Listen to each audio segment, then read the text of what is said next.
Well, hello, everyone. Thank you so much for joining me. Really do appreciate your time. Tonight, we are talking about the case of Sebastian Wayne Drake Rogers, who vanished from his Hendersonville home on February 25th, 2024. Since then, there has been no sighting of where Sebastian is.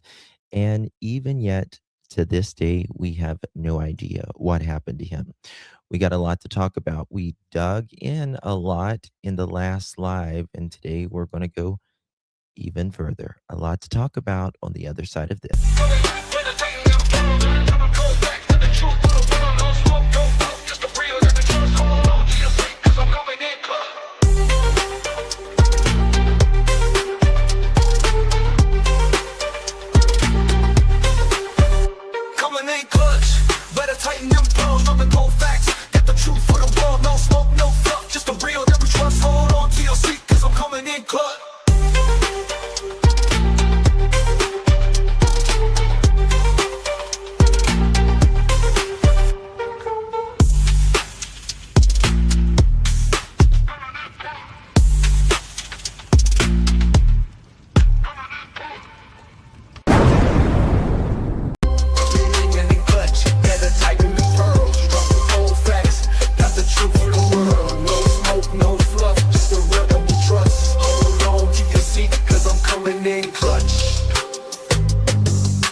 Coming in clutch, better tighten the pearls. Dropping cold facts, got the truth for the world. No smoke, no fluff, just the real that we trust. Hold on to your seat, cause I'm coming in clutch.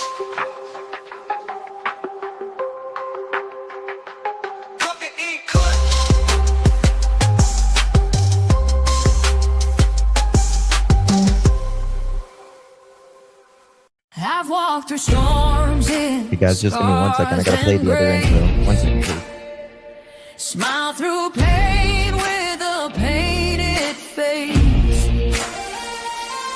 They called me too loud, too much, too strong. But honey, that's the reason I belong. Every scar's a scripture, every tear's a hymn. I found my worth where the light grew dim. They tried to break me, but here's the twist. I turned my pain into a clenched fist. I'm an unbreakable woman, born of fire and pearl. I shine like grace in a reckless world. You can test my faith, you can shake my plan, but I'll rise again. Just watch me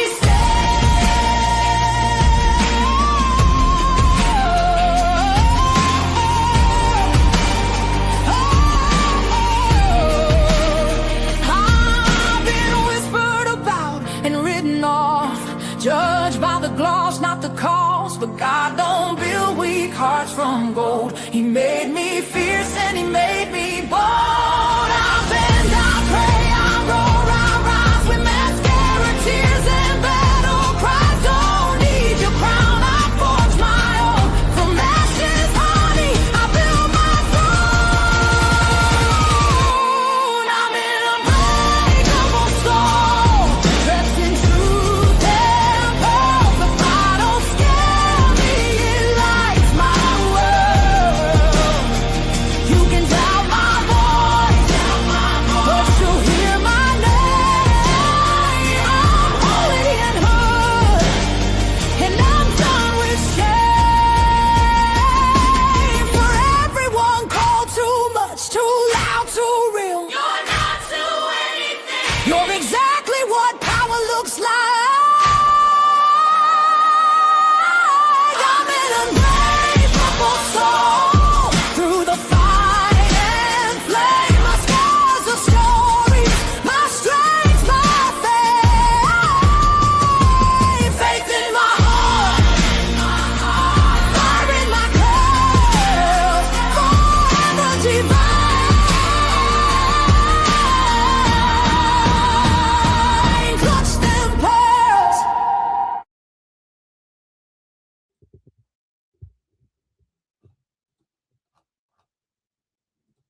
Well, hello, hello, hello, everyone. Thank you so much for joining me. Really do appreciate your time.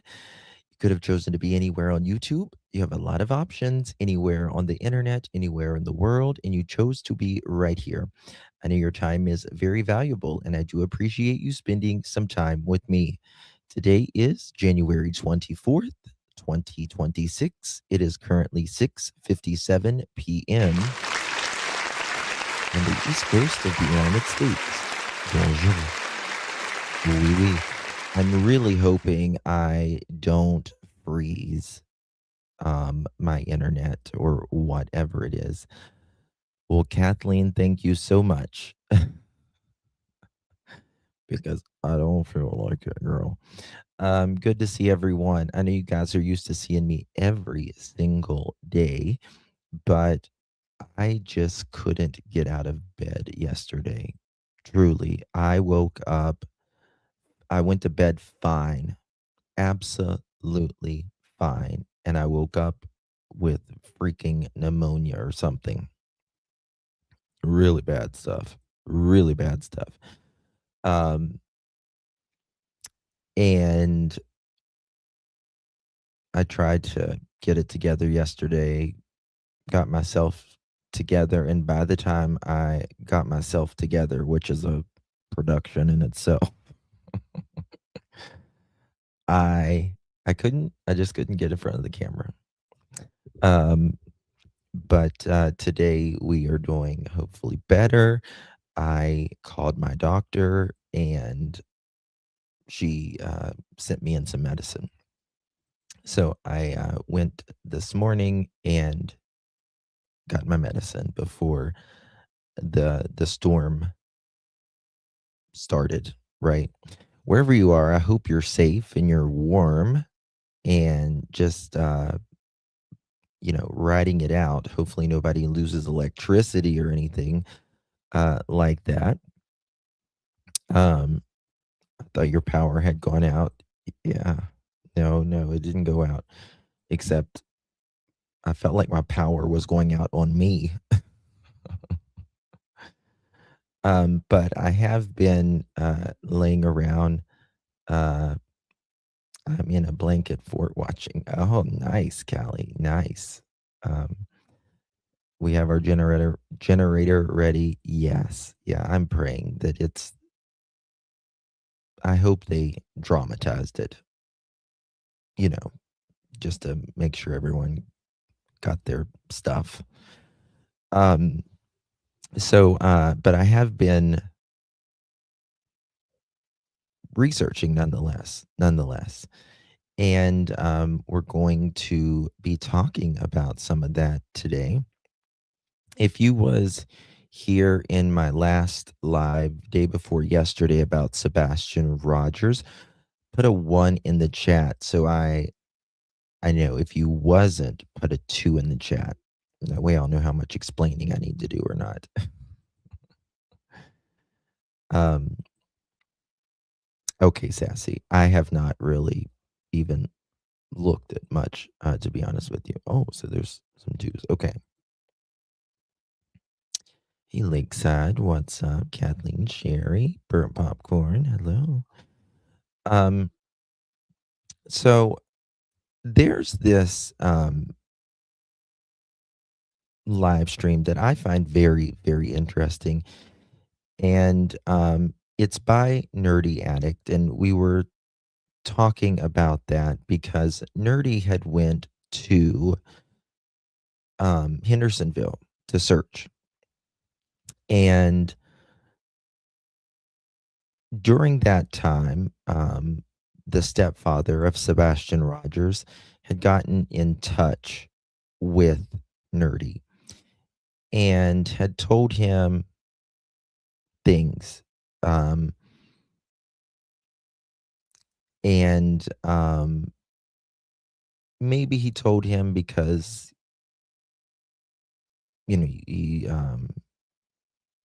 he was there searching or whatever. But then Nerdy was asking for some clarification on some things, and he really wouldn't the stepfather really wouldn't answer back on some things. So then Nerdy just said, you know what? I'm here for Sebastian. I'm just going to put this out. And then quickly, the stepfather text back, which was interesting, but I believe he was already blocked. And we was going over that the other night, and I was noticing how the stepfather was speaking. We had this aha moment.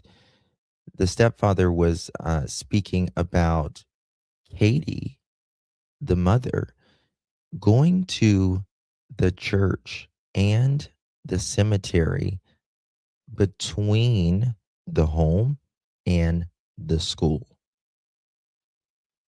And that was the first time that had been mentioned, ever been mentioned.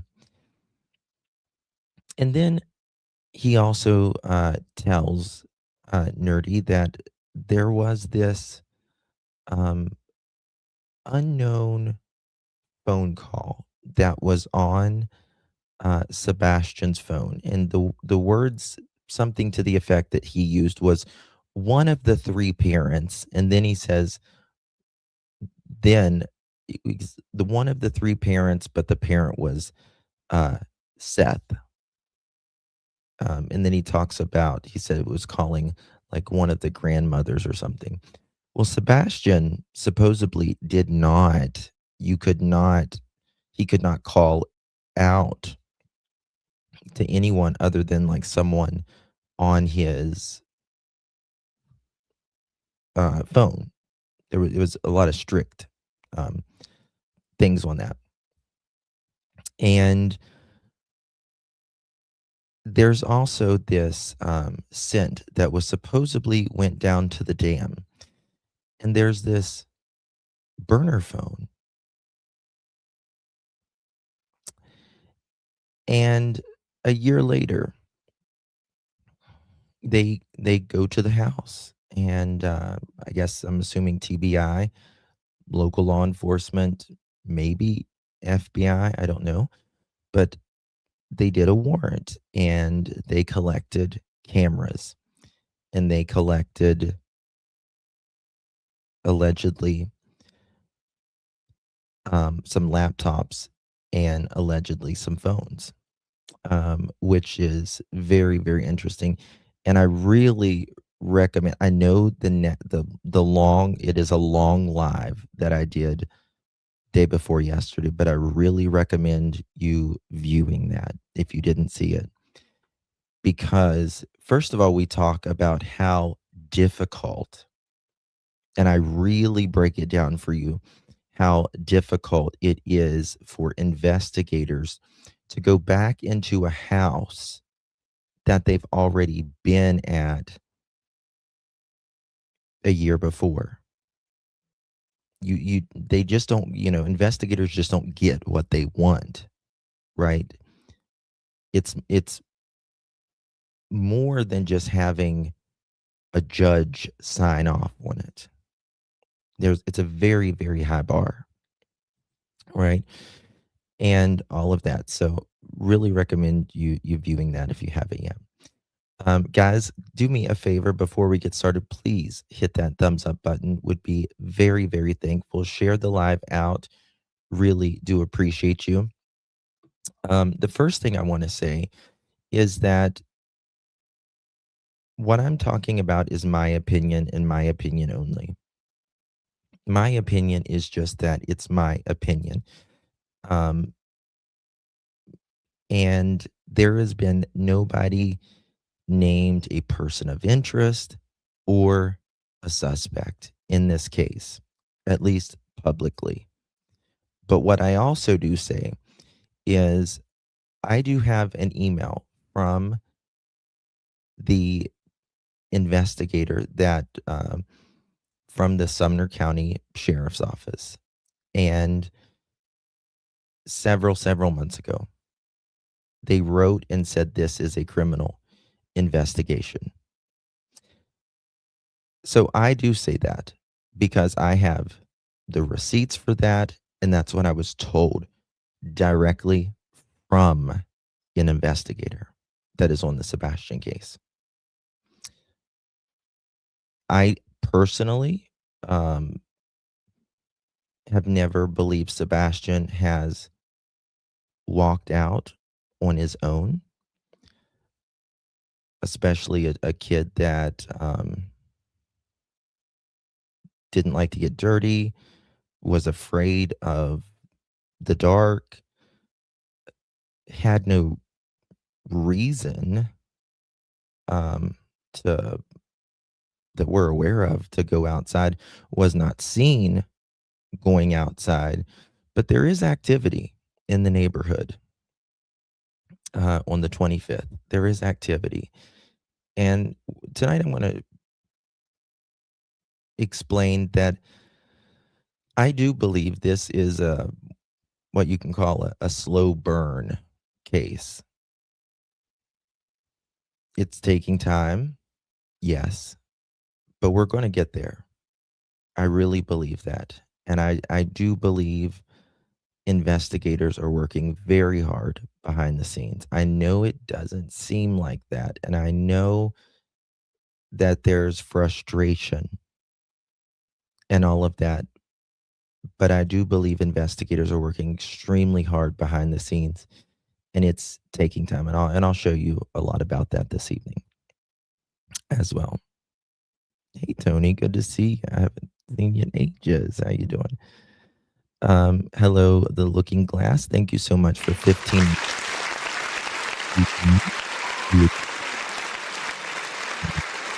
To you. And Ruby, hello. Good to see you. Thank you so much for renewing your membership, my friend. Really do appreciate you. Thank you so much. Good to see you, Ruby.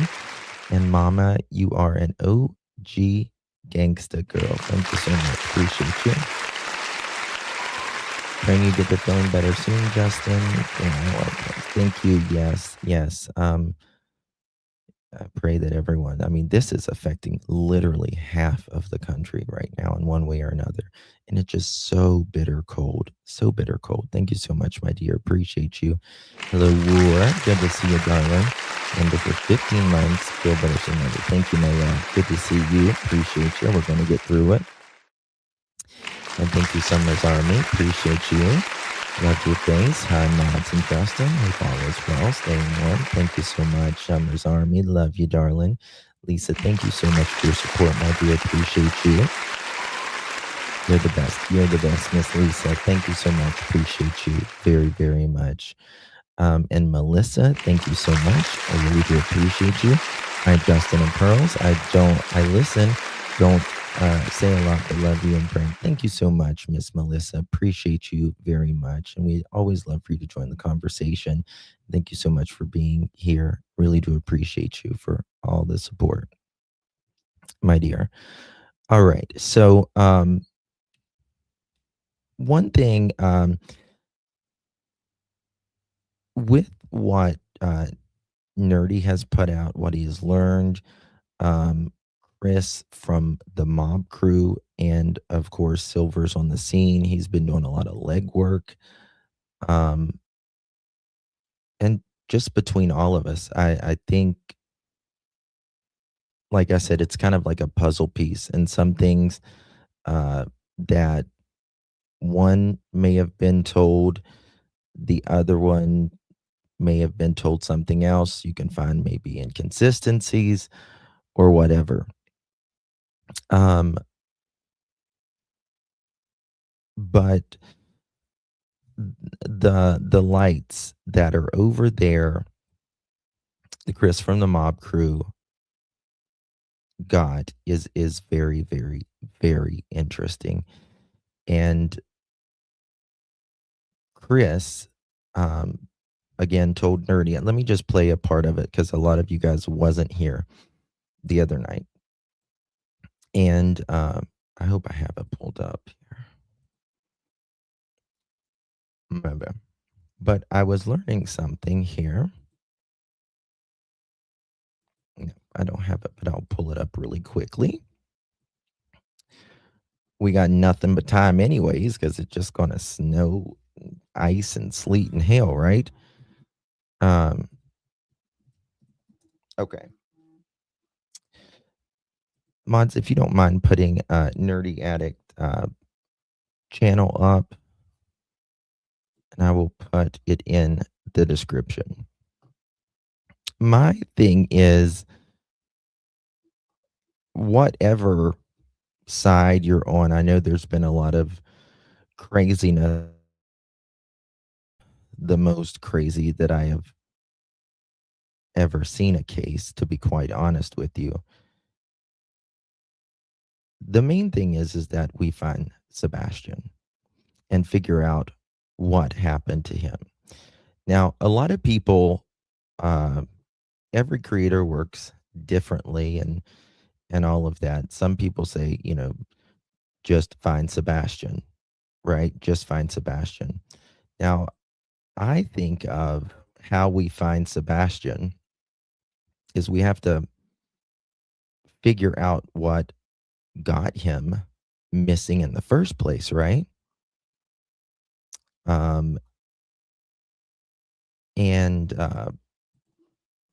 that's how I'm starting out. Picture is frozen, not voice. Perfect. Damn, man. I don't know what's up with YouTube or StreamYard or whatever it is. Am I still frozen? Let me know if I'm still frozen.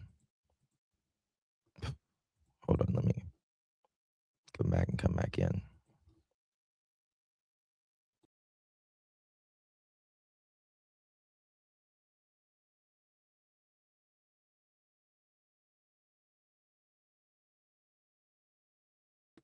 I may end up just turning off my camera because it's just so much. Okay. Now,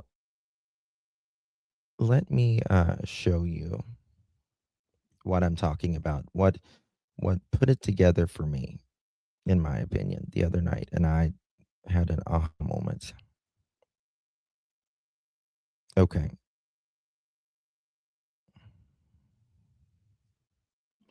One second, I'm just reading this part of the script. You better shake my hand with your hand to see the big B where I need location and number of the Bible. Okay. All right, here we go. Now, this was Nerdy talking about how or what the stepfather was talking to him about, right? And this is very important before we get to the new parts today. Hey, Miss Tori, 19 months, girl. Good to see you. Appreciate you very, very much, my darling.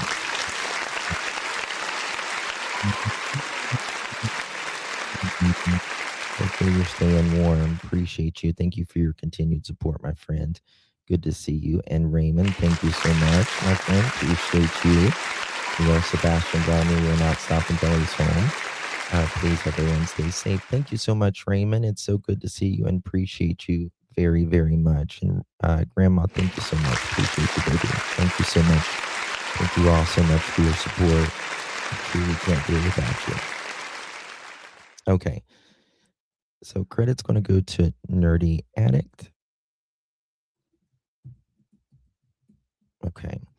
And we're going to talk about some burner phones this evening, how investigators might have found some of that stuff, in my opinion. Who the I teenage don't know boys if he were. did. I've heard about the flashlight tag. I have heard her son and friends that did or did not, one way or the other. So I would hate to say. I don't know. It blew my mind. No, I had to drop down. I was hearing everything that was being said beforehand over it, and then I heard a woman's voice, and I don't know where that was coming from. Probably Irina hacking our shit again. Man, I hope not. I don't know. That blew my mind, though. The older lady. Huh. I guess for me, Okay, like, maybe I didn't find the right part. 1 second here. I thought it was around the 34 blocks. Bear with me, guys.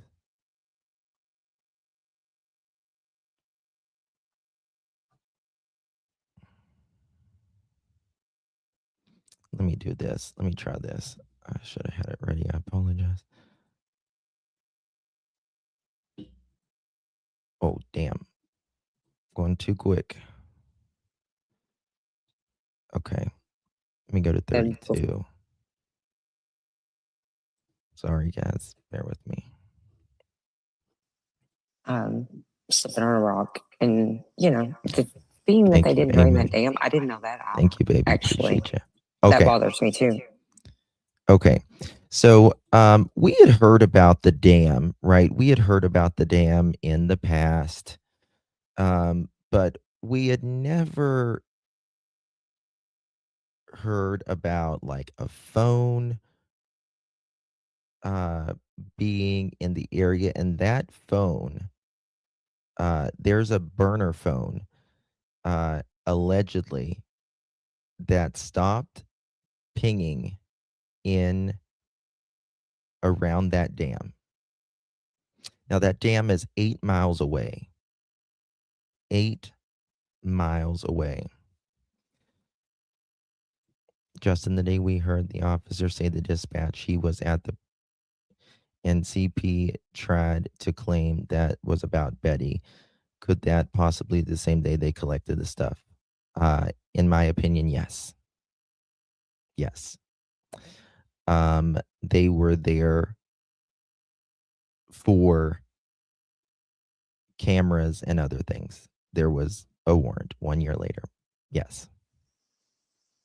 I think it was technically impossible to lower. It's not the echoing or level. anything, is it?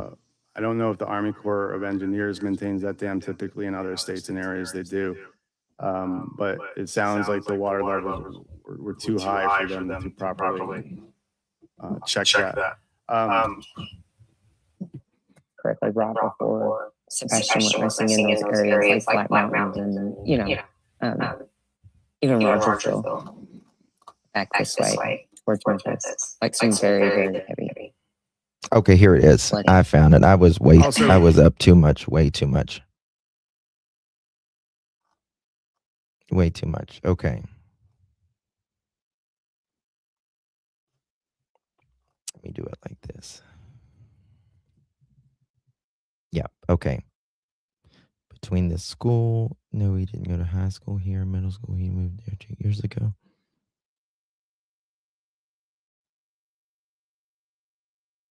Okay. Okay, guys, we are finally working. Barbecue lady put me in touch. Other had some ready to go, so I agreed to meet him and expected it just to be. Okay, this is what he was meeting. We ended up talking for about an hour outside, and then Chris. it started raining, and we went inside his truck and started talking. It was a good conversation.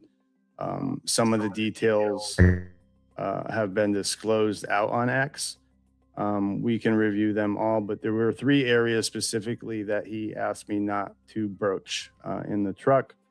And then in text, fast forward to the past couple of days, I've been trying to coordinate a live stream with Stephen Crabtree and Sebastian's stepfather. Last night, put it out on Twitter that I was sort of waiting. I'm a perfectionist, if you will. If I schedule someone to come on, I will schedule it the night before and then confirm a couple hours in advance. And hour went by, and then it was getting close to the live stream. And I started feeling disrespected. I put it out on X that I was sitting there waiting for confirmation, didn't get nothing, and then finally had enough and said, Okay. So he was speaking to the stepfather in his truck, and there was like 3 things he didn't want spoken about, right? One was like Sebastian's behavioral stuff. The other one was the truck, I think it was, and I forget what the other one was. I can't remember.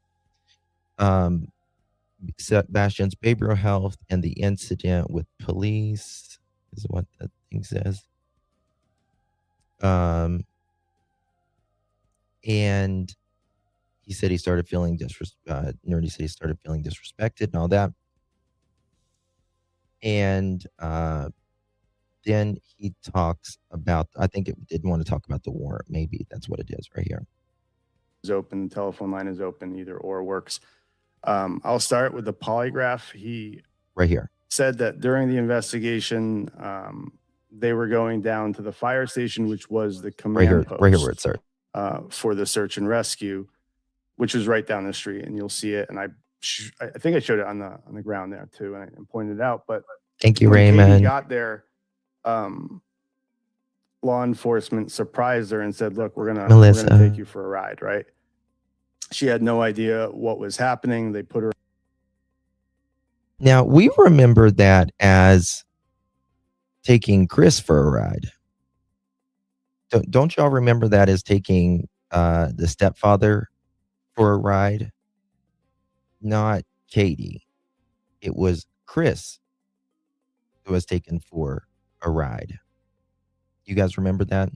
Thank you so much, Melissa and Raymond. I really do appreciate you. If you guys received that pearl necklace, make sure you thank Melissa and Raymond. Really do appreciate that, my friends. And thank you again, Melissa. Very kind of you, or different Melissa. Thank you, Melissa French and Melissa Firestone. It says their PI is returning. It is said that their PI is returning. I wonder if they are feeling time running out and feeling that they need to cause chaos. I don't know. I don't know.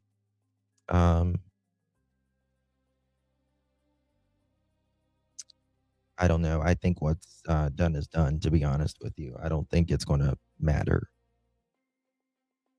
In the car, they took her to the station, to an interview room, and asked for a polygraph. She took the polygraph, and then it was asked the same for Sebastian's stepfather and Seth Rogers. It's my understanding Seth Rogers has taken a polygraph on the Nancy Grace show, but there were some issues with it. He had to retake it. Sebastian's stepfather took the polygraph. Mm-hmm. However, there all right, let me. was one question that he got hung up on, in which he himself disclosed to law enforcement and said, "Look, I don't know how to answer this." And the question was related to, have you ever lied to authorities or police in the past?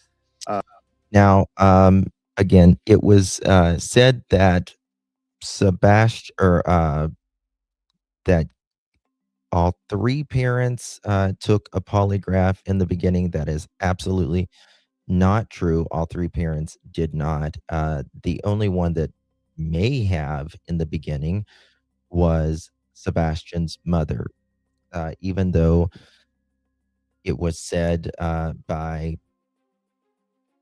Sebastian's stepfather that they all took polygraphs in the beginning. That is absolutely not true, because Seth 100% did not take a polygraph in the very beginning. And the stepfather said on Nancy Grace's that he did not take a polygraph, that he didn't need to take a polygraph until Nancy asked him to take a polygraph. And he said, name the time and place. Nancy named the time and place, and it didn't happen, right? Okay. Now, what I'm interested in right here, that we're going to be talking about today, is the dam, the cemetery, and how this supposedly took place. Because if you look at Chronicles of Olivia's interview, and she talks about, or she does an interview with the mother and the stepfather. I've always said you can tell something is about that conversation, about that morning, or whenever they're saying it, like when Katie went on that trip that morning to the school and all that, right? But allegedly, the stepfather tells Nerdy that Katie goes to the cemetery and the that church right there. And he sort of got caught up with that and explained to them that perhaps he did. Maybe it was when he was younger, but there was an anomaly there, I believe, in which he had to explain to law enforcement why that question was problematic. Fast forward, and this is the most significant piece of information. And I'm going to disclose it, and I'm going to put it out on Twitter now. Roughly 1 year after Sebastian Rogers went missing, law enforcement descended on his residence and executed a search warrant. They seized multiple electronic devices, and this is the interesting part to me. So they confiscated laptops and more. And it's interesting because, again, this is hearsay. This is someone telling me that they had already given over these devices willingly. Okay. So this is the information where I've been saying on X where it's problematic, because you can look at it either way. Those who work true crime have to think about a judge signing off on a search warrant, right? There needs to be probable cause. And I asked to see that search warrant or what the probable cause was. Right here, and the listen. response was that it's sealed. Police confiscated 3 cameras in addition to all the other electronic devices. Okay. Okay, this is And a those little 3 broken up cameras right were here. added It's a little broken up here. It's not my end, but listen to your end. after It's right here. Sebastian went missing.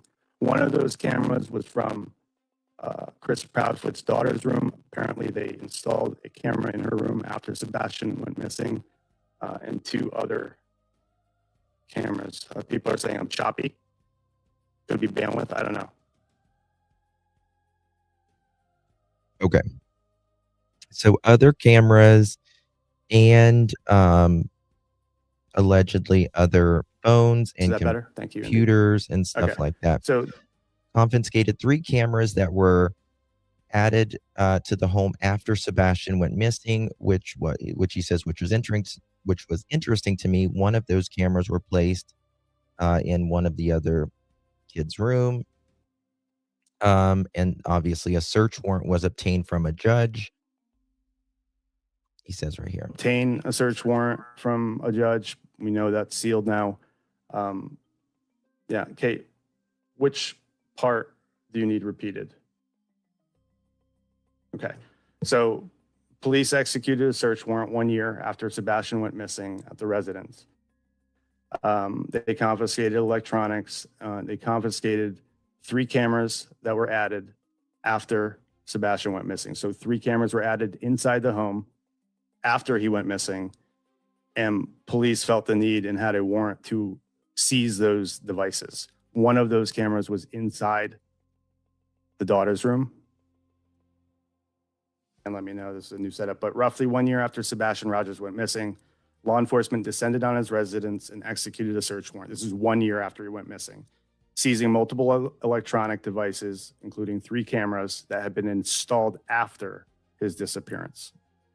That was the information that he was guarding and did not want disclosed. One of 3. Now, so that was one of the 3, according to Nerdy, that he did not want out, is that they came there and did a search warrant 1 year after Sebastian went missing. And that is, to me, that is the single biggest news of the case since Sebastian has went missing. To me. That's the biggest news, because it's not easy to do that. Not easy at all. That was 1 year after. That was at so there's that. Okay. Now listen to this.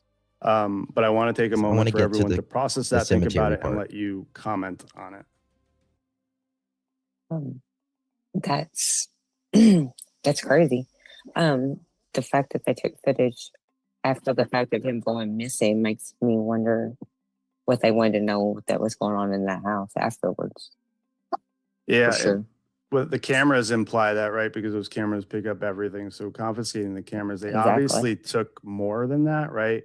But he seemed to mention those cameras at least 2 or 3 times while we were in the truck, and it seems important, right? When someone is telling you that they Absolutely. trust their partner, and maybe it could be for other reasons. I don't know. I've never put cameras in my children's room growing up. Baby monitors ended when they were babies, right? Yeah. So I don't Okay. know. And It's sort So of this is the thing. According to all of the parents, in the beginning, all the parents gave their phones over, and any sort of electronic device, right? And that's according to all 3 parents. But if they are going back, and again, the bar is astronomically high, because again, you've got to convince and show real data, not might, real data, why you want to get back in their house and look through someone's private home belongings. But think about this. They they got allegedly all 3 of their phones before, and other electronics, but they came back a year later, right? And that shows that this investigation evolved in the year. That shows you that they weren't sitting around on their hands, right? They weren't sitting around on their hands. If they came back a year later, it shows you they're working, right? But if they turned their phones in earlier in the beginning, and they came 1 year later with search warrants for cameras, phones, a laptop, a year later, it shows that the investigation evolved, right? And that there's more. But wait, there's more, right? Now, in the early days, if they are looking, when they're looking for something, and I can tell you this because when they are initially looking at your phone, right, or your electronics, they're looking for location data, recent calls, text, right, and last known movements, preliminary stuff, right? A year later, right, they're looking for, I mean, they are in the beginning as well, but it just takes some time to really, um it's kind of like you go in a window, right? You go through a window and you look through this window, um, and if you don't get the information you need, you go to the next window, right? It's a little bit smaller. It's like a box and a box and a box and a box and a box. And they start out kind of broadly, but still narrow, if you will. And then they just keep going inward, inward, inward. And that takes a lot of time, a lot of time. So we're going to talk about some perhaps burner phones, perhaps other people's phones, but I in this case, in my opinion, I believe more toward burner phone, right? I'm 99% sure that they have talked over the devices and everything to several people who they think are friends, in my humble opinion. Oh, I'm sure. I'm sure. Mhm. But this is the thing. This is the thing. I cannot stress this enough. It's not always about what they say. It's about the patterns. And I'm going to show you that here in just a little bit. It's about a human's patterns. Your patterns tell you who you are, but more importantly, if you're lying or not. It's up Generally, to the speaking. parent, I'll I show you. guess. Right. But that meant you did say they collected ones they installed after he went missing, correct? After these 3 cameras were added after Sebastian went missing. And Hmm. then when police hit the house with a search warrant, and again, let's think about the search warrant, right? A judge needs to sign off with probable cause. That probable Let me cause fast document forward. is sealed as I know it. I reached out to him, said, can you pull the probable cause document? And they said it's sealed. Their attorney tried grabbing it. So Okay.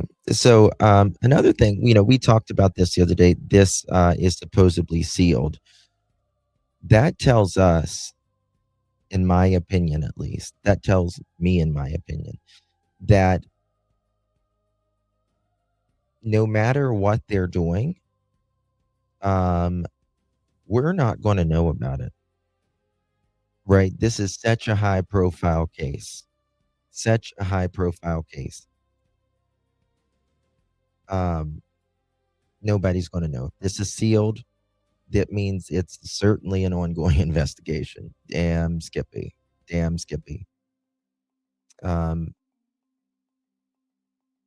After I heard what Nerdy, when he did this video, I was a lot more confident. I don't know what it means. Wow. I don't know what it means, but I felt like it was important. And obviously they do too if they didn't disclose it. I reached out to TBI. TBI pointed me to Sumner. I reached out to Sumner County last night. They have not responded, but I know it's true because the neighbor that I spoke to originally, before I met Chris Proudfoot, she didn't know it was a search warrant, but she said, yeah, roughly maybe it was. Yes, there was a bunch of cars and stuff over there. I'll just say that, right? Okay. Now I think we're almost there where they're going to talk about the dog and this before we get to what we're going to talk about today. The dog thing is interesting. I'm going to stop on the aerial footage so we can see it from the air. And here's how it was described to me. Where the fuck have you been? And did you changed your name? What are you changing identities on me, Carmelita? I think I texted you a while back. I'm back from a mental health break. I probably won't chat much tonight, but I'm here. Good to see you, Mama. Love you so much. We was so worried about you. I don't know if I text you or if I had your number, but I know we was asking about you. It's so good to see you, my love. Love you. Search dogs. So first, dogs were used to pick up the scent of Sebastian. Okay, listen to this. We all know that they'll give him clothes, socks, right, to pick up the scent. The scent, he said, led across the street to the neighbor's house, and specifically to the playscape that they had. I guess they had a playground or like a little playscape, swing set, slide. I don't know. But the sniff dogs went to that area first. The canines went to that area first. If I remember correctly, he said this was in between the house of Bobby and their teens and in between 3 Muslim women who lived in the house next to them. Now, this is my opinion on this part. I do believe Nerdy was told this, but I do believe that, just my opinion, you can have yours, I have mine. I don't believe that they went between Bobby's house and 3 Muslim women. I think that sounds nice, but I don't think that happened. I think there might have been some potential scent of some sort. I want to be clear though. Sumner County said there was no scent. No scent. Okay. I'm telling you what they said and what I think. Okay. Just want to say that. I think it's a great, in my opinion, target for someone to say Bobby and 3 Muslim women. For them. So the I'm gonna give you canines try pick all up the the parts scent, here. go into the playscape, Leave what and you then want. they take it from there. They go across the street to the creek. In the first video on the ground, you see that I find it extremely offensive, Lakeside. I find it extremely offensive that I agree that you use someone's religion, not 3 women, not 3 women or 3 men or, you know, 2 cats and 1 dog. Their religion. What does religion have to do with someone living there? I mean, that's like, I don't know. You might as to me that's like a little um, I don't know. Your name might as well be Homerphobe. sort of shack there, the barn there, where it says Shackle Island. That behind there is the creek. He then says that the canines continue the scent down the creek at some point, and I don't know where, but it's somewhere between the creek and Old Hickory Dam, which is why I showed it. It switches off to cadaver dogs. Cadaver dogs led Listen. to the dam. Now, I had a whole lot of questions for ChatGPT because Listen to I this. don't know if if someone drowned 6 months ago, if cadaver dogs are going to pick up on that scent or not. I'm not a canine specialist. I'm just relaying what he disclosed. So again, the canines that picked up his scent went across the street first, in between the 3 Muslim ladies' house and Bobby's house with the teenagers. It then took them to the creek across the street, and then dogs, both canines and cadaver dogs, then followed it and stopped at Old Hickory Dam.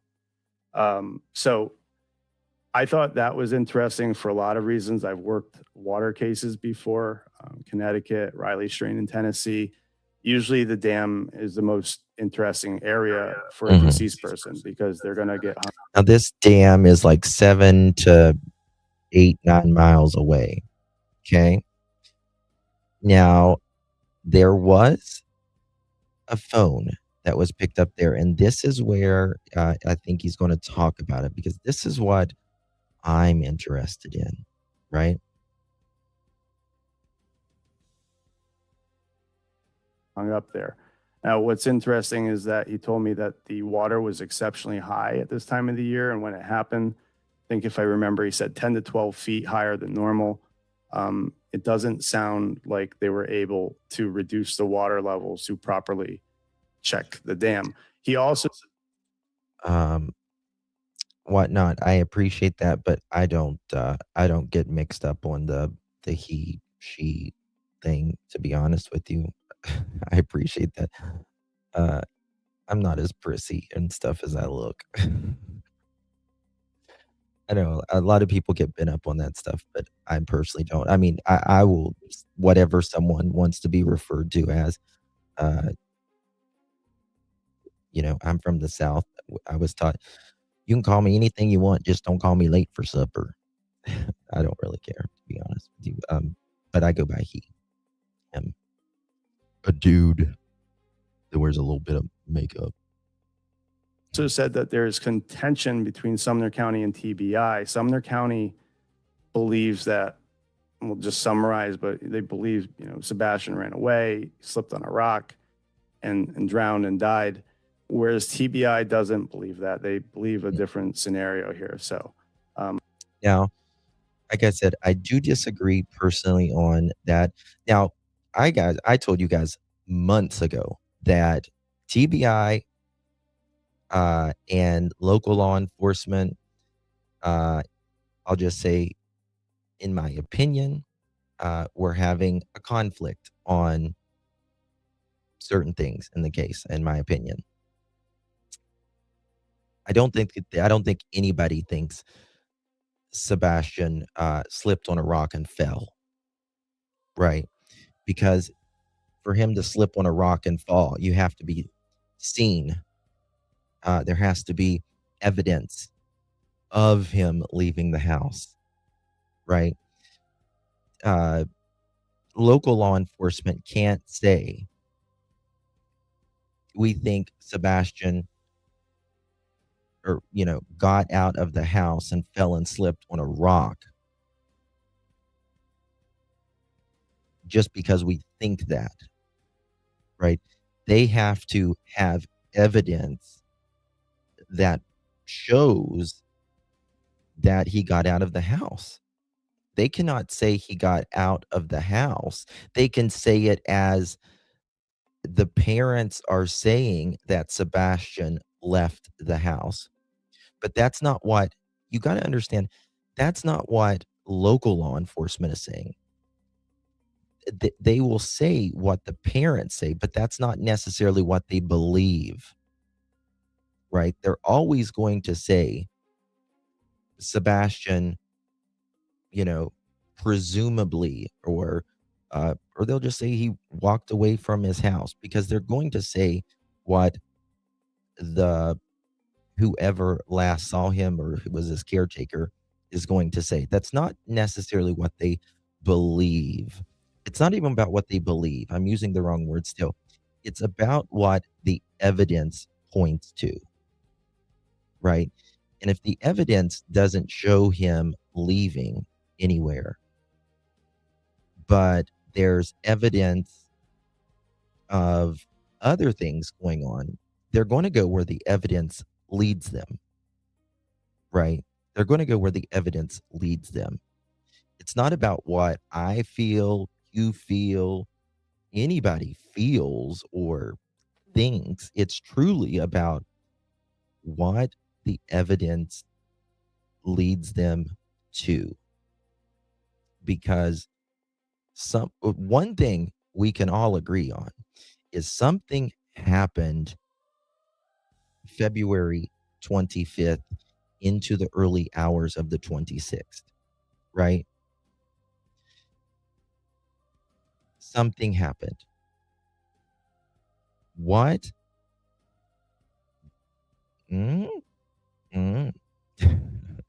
But I don't think, in my personal opinion, that Sebastian walked away at all. But that's just my opinion. I'll let you guys process that, and I'm going to let you take the mic. Okay, now listen to this right here. Wow, that's crazy. I've thought about that as well until, I always have thought Sebastian. Impossible to lower it to a level but it sounds technically impossible to lower it to a level. I don't know if the Army Corps of Engineers maintains that dam. Typically in other states and areas they do. But it sounds like the water levels were too high for them to properly check that. That would make sense because we had some really heavy rainfall, if I remember correctly, right before Sebastian went missing in those areas like Now, Black Mountains and, even Rock. there's really only 3 scenarios that I can think of off the top of my head I'm sick, so I can't my brain's working not at full capacity right now, to be honest with you. But what Sebastian either walked out on his own, right? Or he was taken out, either alive or otherwise. And then you've got to think of the last nearly 2 years. Has there been any sighting of Sebastian? Right? Has there been anything that would lead you to believe that Sebastian walked out on his own in that, since the last nearly 2 years? Or is it, look at the behavioral evidence, right? The behavioral evidence, and behavioral evidence is evidence. And we're going to get into the phones and the pings and all of that here in just a minute. But I believe that there was some coordinated effort of some sort that night related to Sebastian. Right. And in my opinion, certainly, based upon most missing children's, the parents speaking, if you will, or caregivers, the behavioral evidence doesn't fit of a missing child. The behavior, very quickly after Sebastian went missing and to present day, right? To present day. Nerdy says that just a couple days after Sebastian went missing, that's when they took the mother down and went for a ride with her. Now, again, the stepfather said he went for a ride. Maybe they all went for a ride. But to me, that tells me something's not jiving here. Something's not jiving here. Rogersville, back this way towards Memphis, like some very, very heavy flooding. Also, one of the interesting things when driving the area, I was actually on the GoPro and I'm like talking to myself, trying to narrate to you guys, but I didn't put that up here. But that creek was so shallow. I was like, there's no freaking way he drowned in here. But apparently, the way Chris described it was when the water was this high, or when it gets high at this creek, it's not just inches deep. He said it's deep enough to cover a pickup truck. I don't know where that information. It's the first time I'm hearing that. Here's where we're getting. People were telling me to check the retention pond, but a retention pond, searching that versus a lake are two different animals, two different beasts. Definitely. So that's why they want cameras for after Sebastian went missing.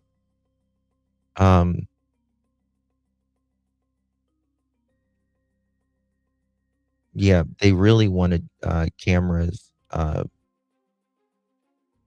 Sunday afternoon into the early hours of Monday morning. That's when they really wanted the cameras, because that's what matters.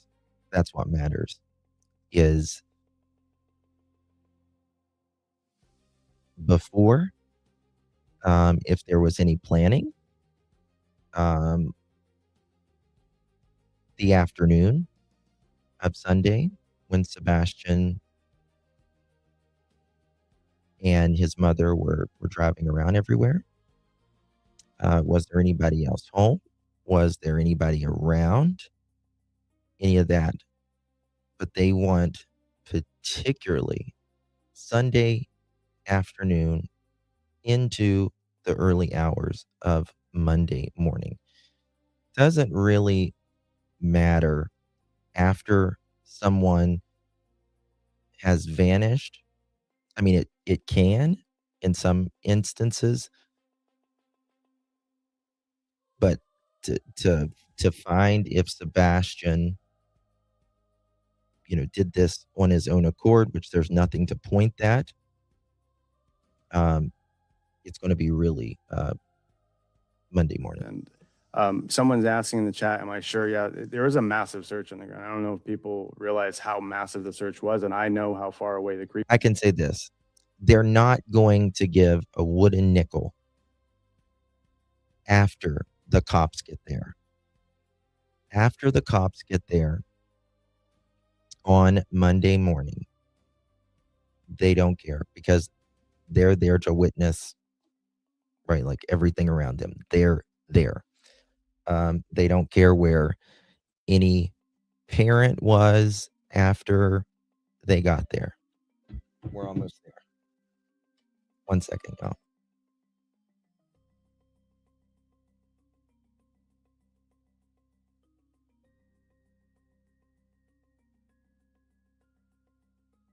Apologize for that. Okay. All right. Now, this is where I think this is it. I'm pretty sure this is what we're wanting to get to. Okay, here we go. Yep, right here. Listen to this right here. Very important. I asked myself the same question. Still, I am relaying the information that Chris gave. So he said that the canine dogs were actually on top of the dam. Like there's a walkway on the dams, and that's where they stop. So again, he could be misleading me. I am not the type, if anyone in here knows me, I don't mislead people purposely. I am relaying. Listen, I don't know that the thing about the poker party, I cannot confirm anything about a poker party. So I'm not, in my investigation, if you will, the way I look at things, if you will, I am not even considering the poker party. Because I've heard about this, but there has not been one person to come to me with a receipt for that. You know what I mean? So unless someone can come to me with a receipt, I'll look every day, and I'll go right through them, honey, one after one. But no. I have, there's a lot of people out there that'll, talk about I've talked about the poker party and all that stuff, but I after a while, I need a freaking receipt. You know what I mean? Like I need something on that. Otherwise, it's just a rumor. You know what I mean? Yeah. The information that But was you given can to me. believe I in it, was wrong on the cell phone. I'll say that. I believe in deleted what the you want. tweet. I think, as I understand it, and Irina can correct me if I'm wrong, but he asked me to remove it, and I did because Listen right here. Sounded like it may have gotten confused. Sebastian had a couple, he had numbers pre-programmed on his phone, and when police started searching, there was an unknown number. It was eventually found that it was Seth's grandma, I believe. Is that accurate, Irina? I'll wait for Irina to answer, but they ID'd Seth's grandma. Seth's grandma. And to that, I say absolute bullshit. Absolute bullshit. And I'm not saying, this is just what Nerdy is being told, right? This is what Nerdy is being told. He's just passing the message of what he was told. I think that is absolute bullshit, my opinion. And he'll read the message verbatim right here, and he'll tell you. As his grandmother, He did mention that the triangulation went to Clarksville, Tennessee. Convenient. Again, mother. So mother of whom? Mother, whose mother? Actually, I'm going to go back to his text just to make sure I have accuracy. I'll let you take the mic for a second. I'm going to go. Okay. I was trying to see Now, where you see, Paige, Paige makes a point, and I do get her point here. And I agree and I don't agree at the same time, if you will. She says it's an investigation. Nobody is telling him what phones are pinging where, right? I do believe that they have probably came to, we'll just say, the parents in this situation, and pressed really hard, right? Oh yeah, well, we had, for instance, a ping right here. How did we get from, for instance, the area of your home to this ping right here? So I think that they may have came to some of the parents, if you will, and said, and pressed them a little bit, and that's how they know. But I don't believe that they're giving them information as the fact of, I'm going to tell you this, but don't tell anybody, right? The only time investigators might give you some information is if you, first of all, lock yourself in, right? There's no way that could have been my phone. There's no way that could have been my phone ping. There's no way this and this and this happened. Okay. After you lock yourself in, right?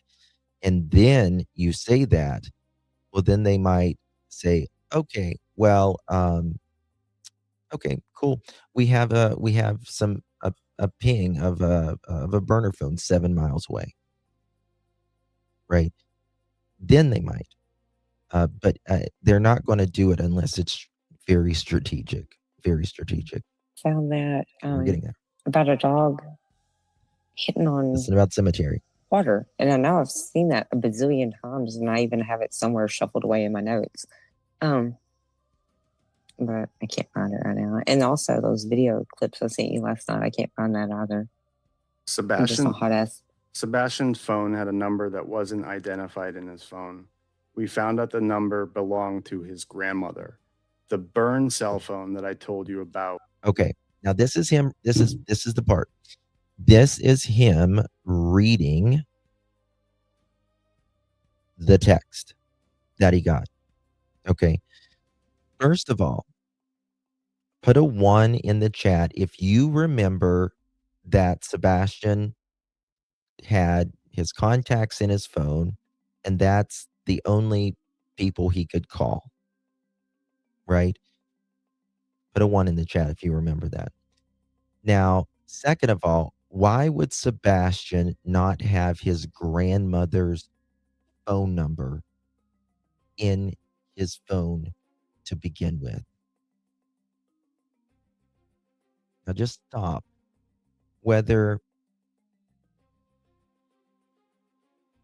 whatever you believe in this case, just really stop and ask yourself these questions,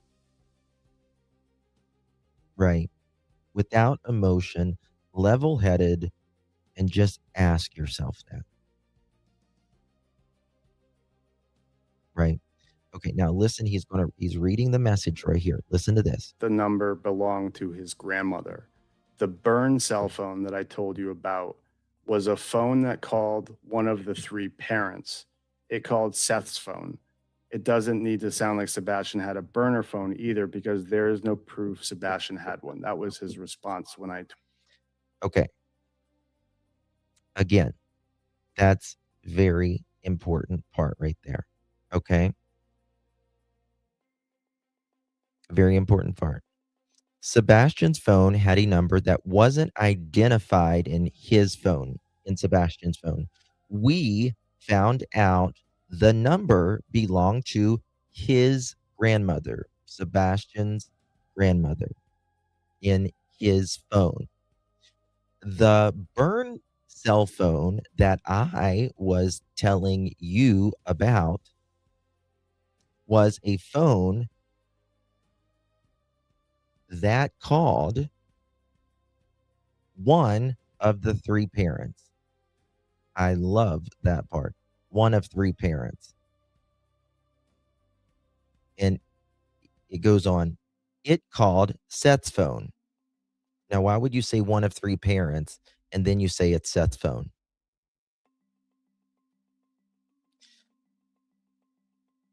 Interesting. It doesn't need to sound like Sebastian had a burner phone either, because there was no proof Sebastian had one. That was his response, according to Nerdy. Right? That was his. Okay. Now, 1 year later, they're going to be interested. We're going to get to this. But we're kind of going back and forth here, so just follow me. Okay. 1 year later, in the beginning, they're going to be interested in a few things. Right? Early phone turnover. Remember, they went back a year later to get allegedly cameras in the house, allegedly a laptop, and allegedly at least one phone. Right? So, a burner phone, if you will, right? It's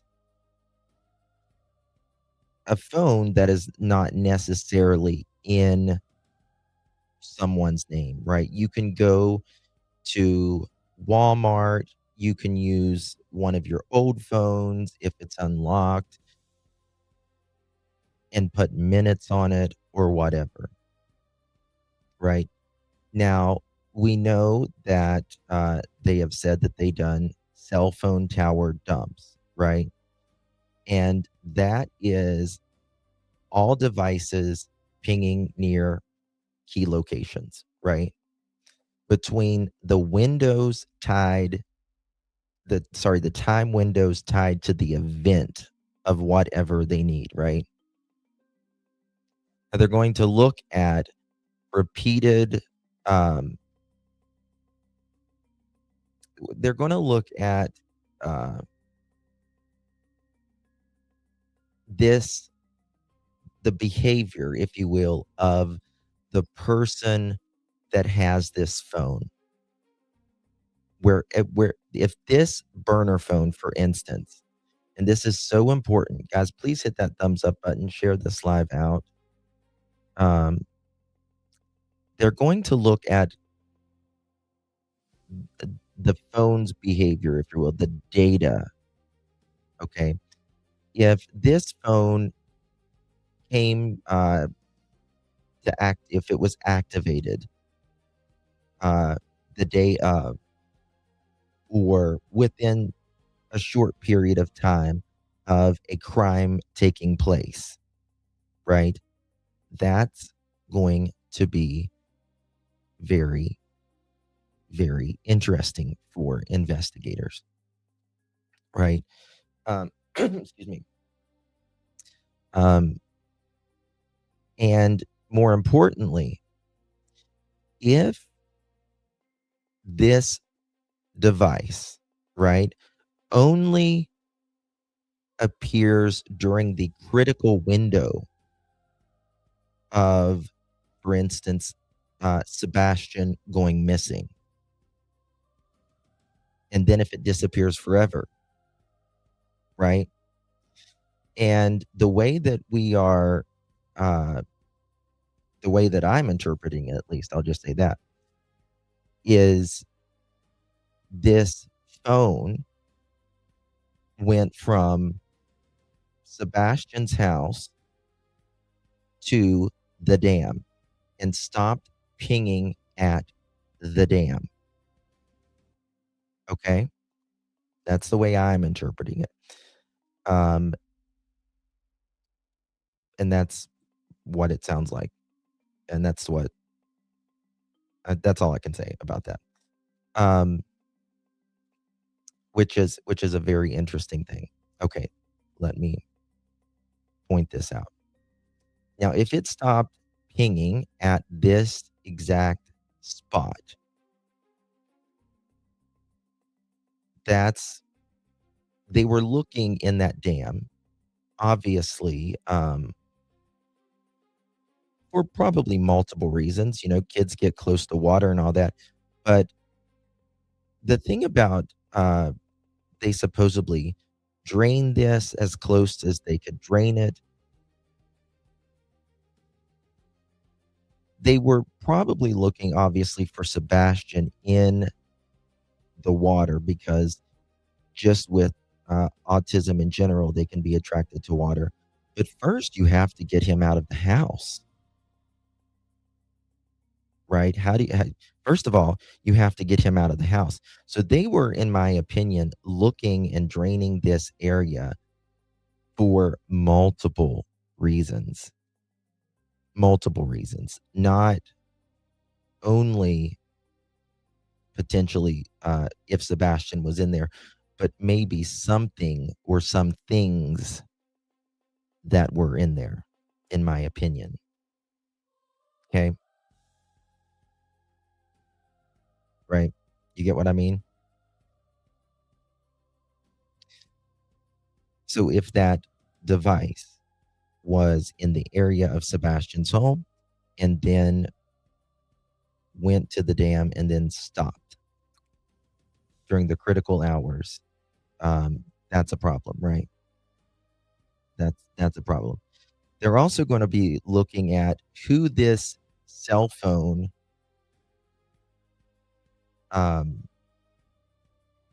spoke to, if you will, right? What numbers they called and all of that. They're also going to see what devices this cell phone connected to, and what was it trying to connect to.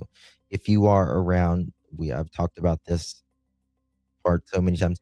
If your cell phone, if you're walking down your neighborhood, your cell phone is constantly trying to speak to every Wi-Fi device and every Bluetooth device as well, and they'll know a lot about that as well, right? If someone, for instance, we'll say Sebastian's house, and this burner device, if it ever connected with, for instance, a smartwatch, yeah, we call it a handshake, Randy, yeah. If they were ever, if this burner phone that was last pinged at the dam, if it ever connected to someone's smartwatch or their router or the neighbor's router, or if they were syncing together, right? If they were ever kind of in line together, if you will, as well. And so that's very interesting what Nerdy says right here.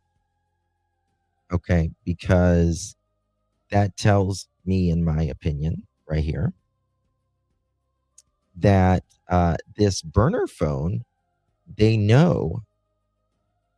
absolutely know that some burner phones were calling out.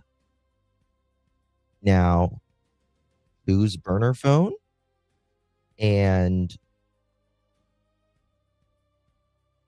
according to Nerdy, he says, according to which I believe he's put these receipts out on X. I've not He said he did, and I believe him if he says that. Um, why would they be calling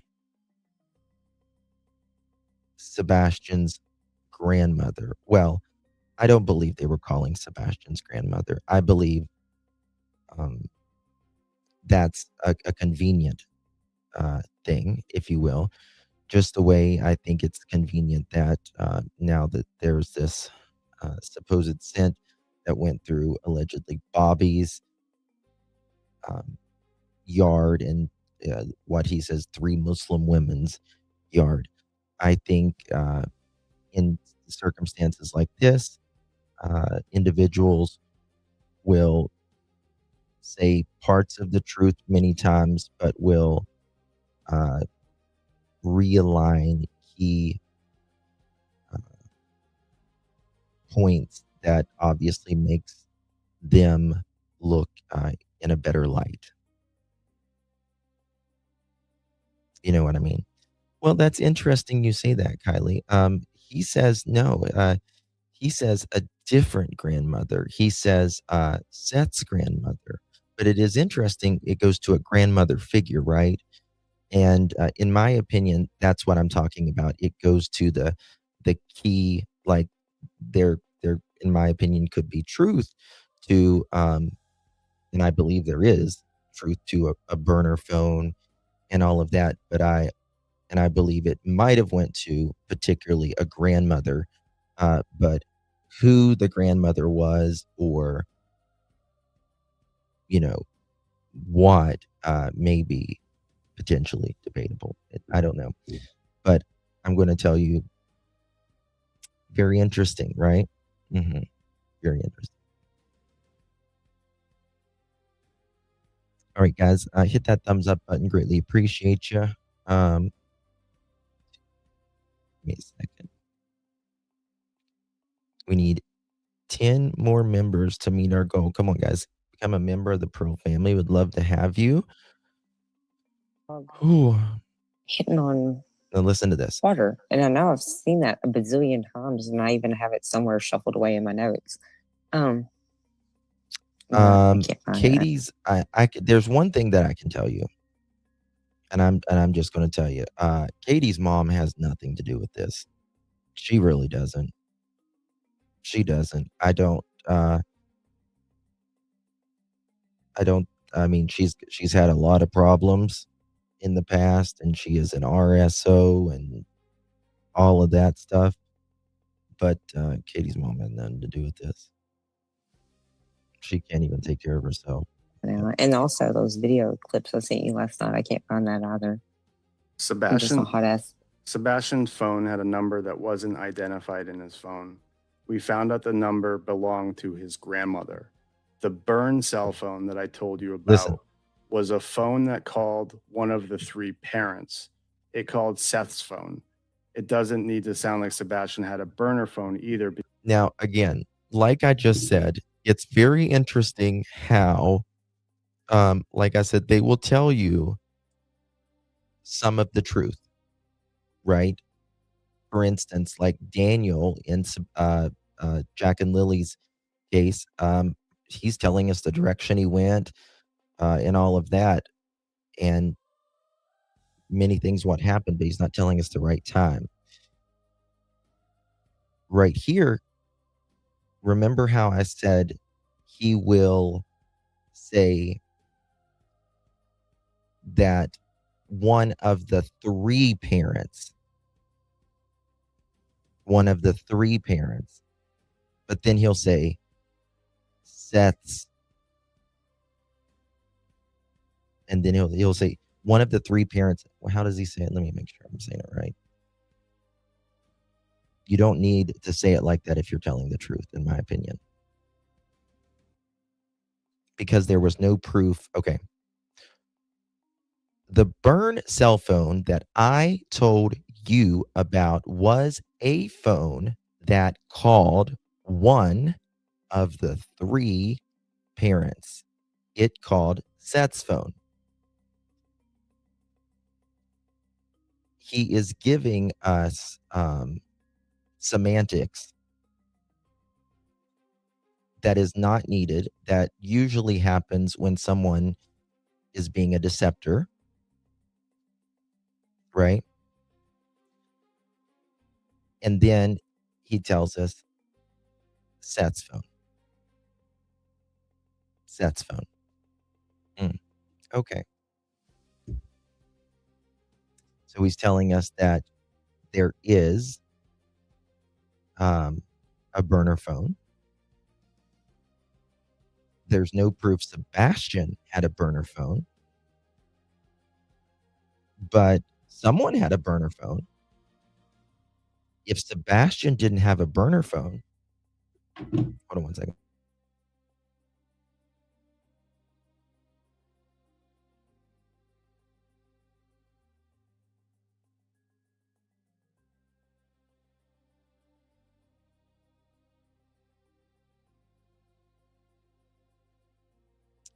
So he's telling us that there is a burner phone, but there's no proof Sebastian had a burner phone.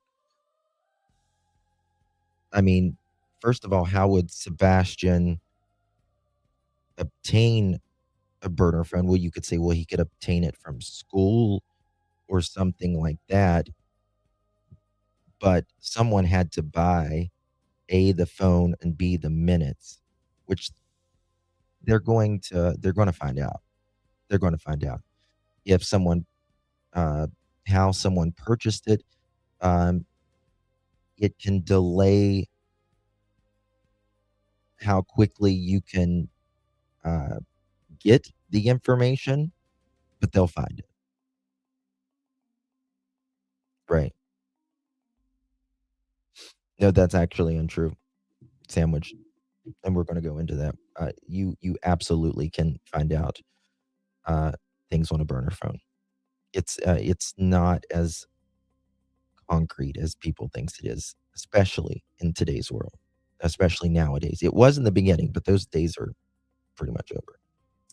Hey, girl mom, thank you so much, my dear. Appreciate you very, very much. 15 months. Also, phone lines were being added or removed around February 6th. Yes. Whoops. Which, if you go back to some of my other lives, I showed that. There were new phone lines.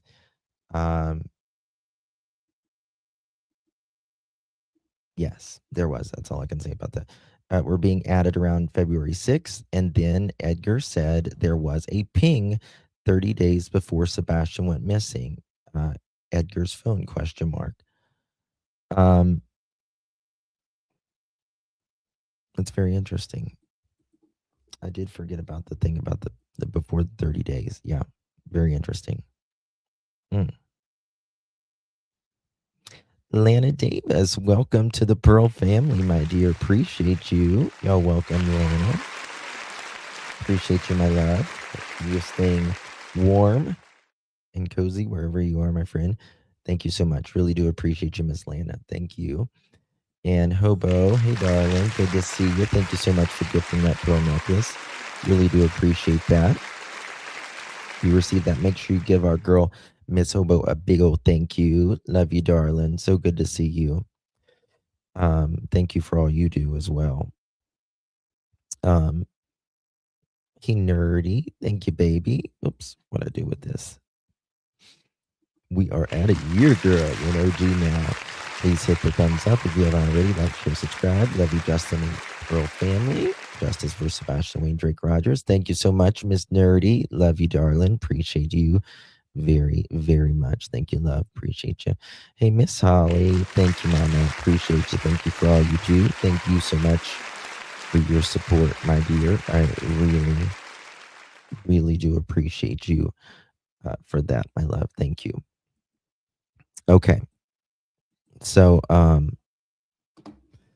that's very, very interesting. Okay. Because there is no proof Sebastian had one. That was his response when I tweeted out what I tweeted. You guys need me to read that one more time? Sebastian's phone, listen to this, had a number that wasn't identified in his phone. We found out that number belongs to his grandmother. The burn cell phone that I told you about was a phone that called one of the three parents. It called Seth's phone. It doesn't need to sound like Sebastian had a burner phone either, because there's no proof Sebastian had one.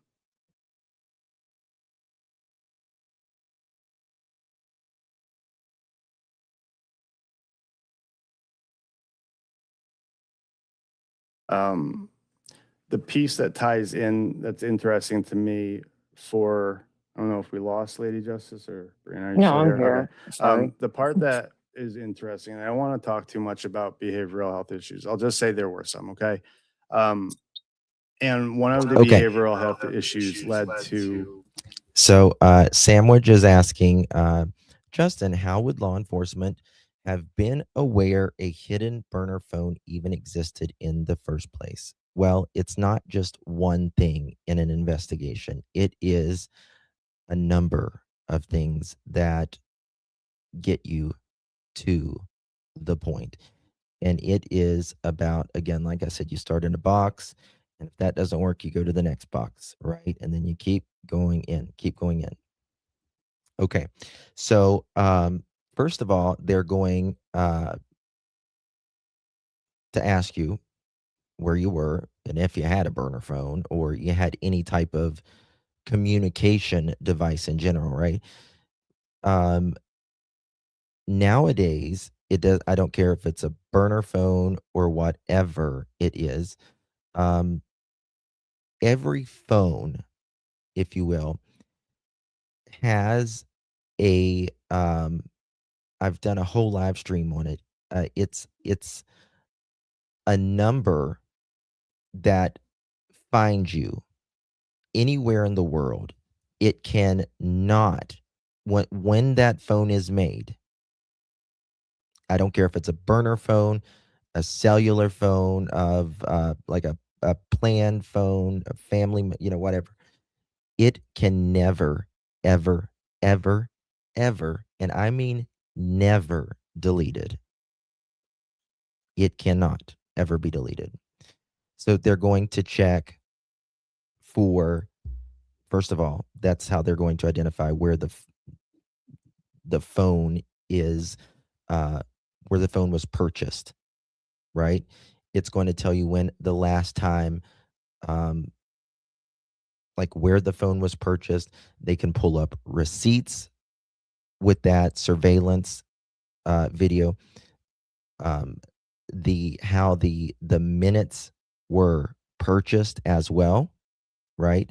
They're going to compare the timestamps of potentially when a crime was taking place, right, to known movements. For instance, let's say I am in Georgia, right? And something happened in Tennessee. But I say, I was not in Tennessee. Okay, that's what you're going to tell the investigators.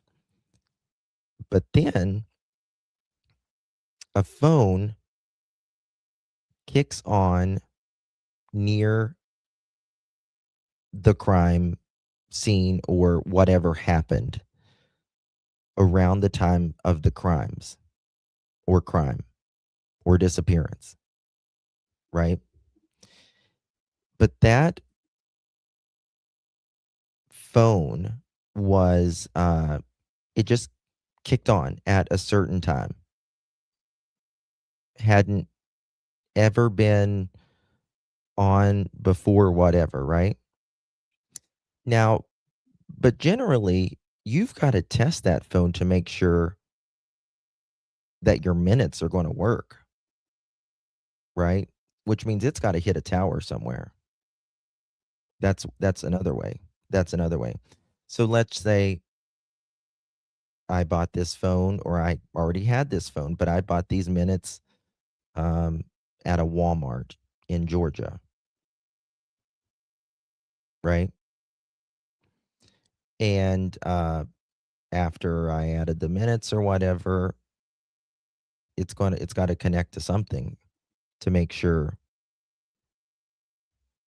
it's I know it's working, because you obviously got to make sure it's those minutes are going to work.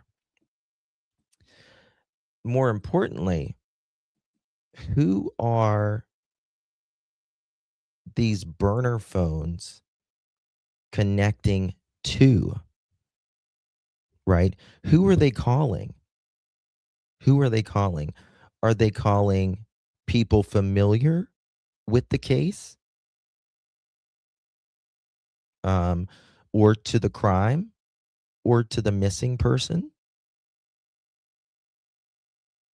Right? Are they connecting to anyone like that? Or are they connecting to, how can I say it? Or are they connecting to other cell phones? Or are they connecting to other cell phones? That is also a burner phone, right? That's another way, right? Who communicated with whom? How often? Before something happened? Potentially during, and even after, right? Because if there's no more conversation with these phones after this happens, whatever happens, right? After a crime happens, or after a missing person happens, if there's no communication between these people, that's big behavioral evidence. Big behavioral evidence. And that's going to set off firestorms, to say the least, right? If the burner phone only contacts one or two people in general, ever, and then it suddenly lands in a dam, or a landfill, or thrown out the side of the road. Remember the Murdoch case. Remember Murdoch case, right? Right? If this phone never makes normal life calls, right? Your creditors, or whatever you know, your business, whatever you do in your daily life, right?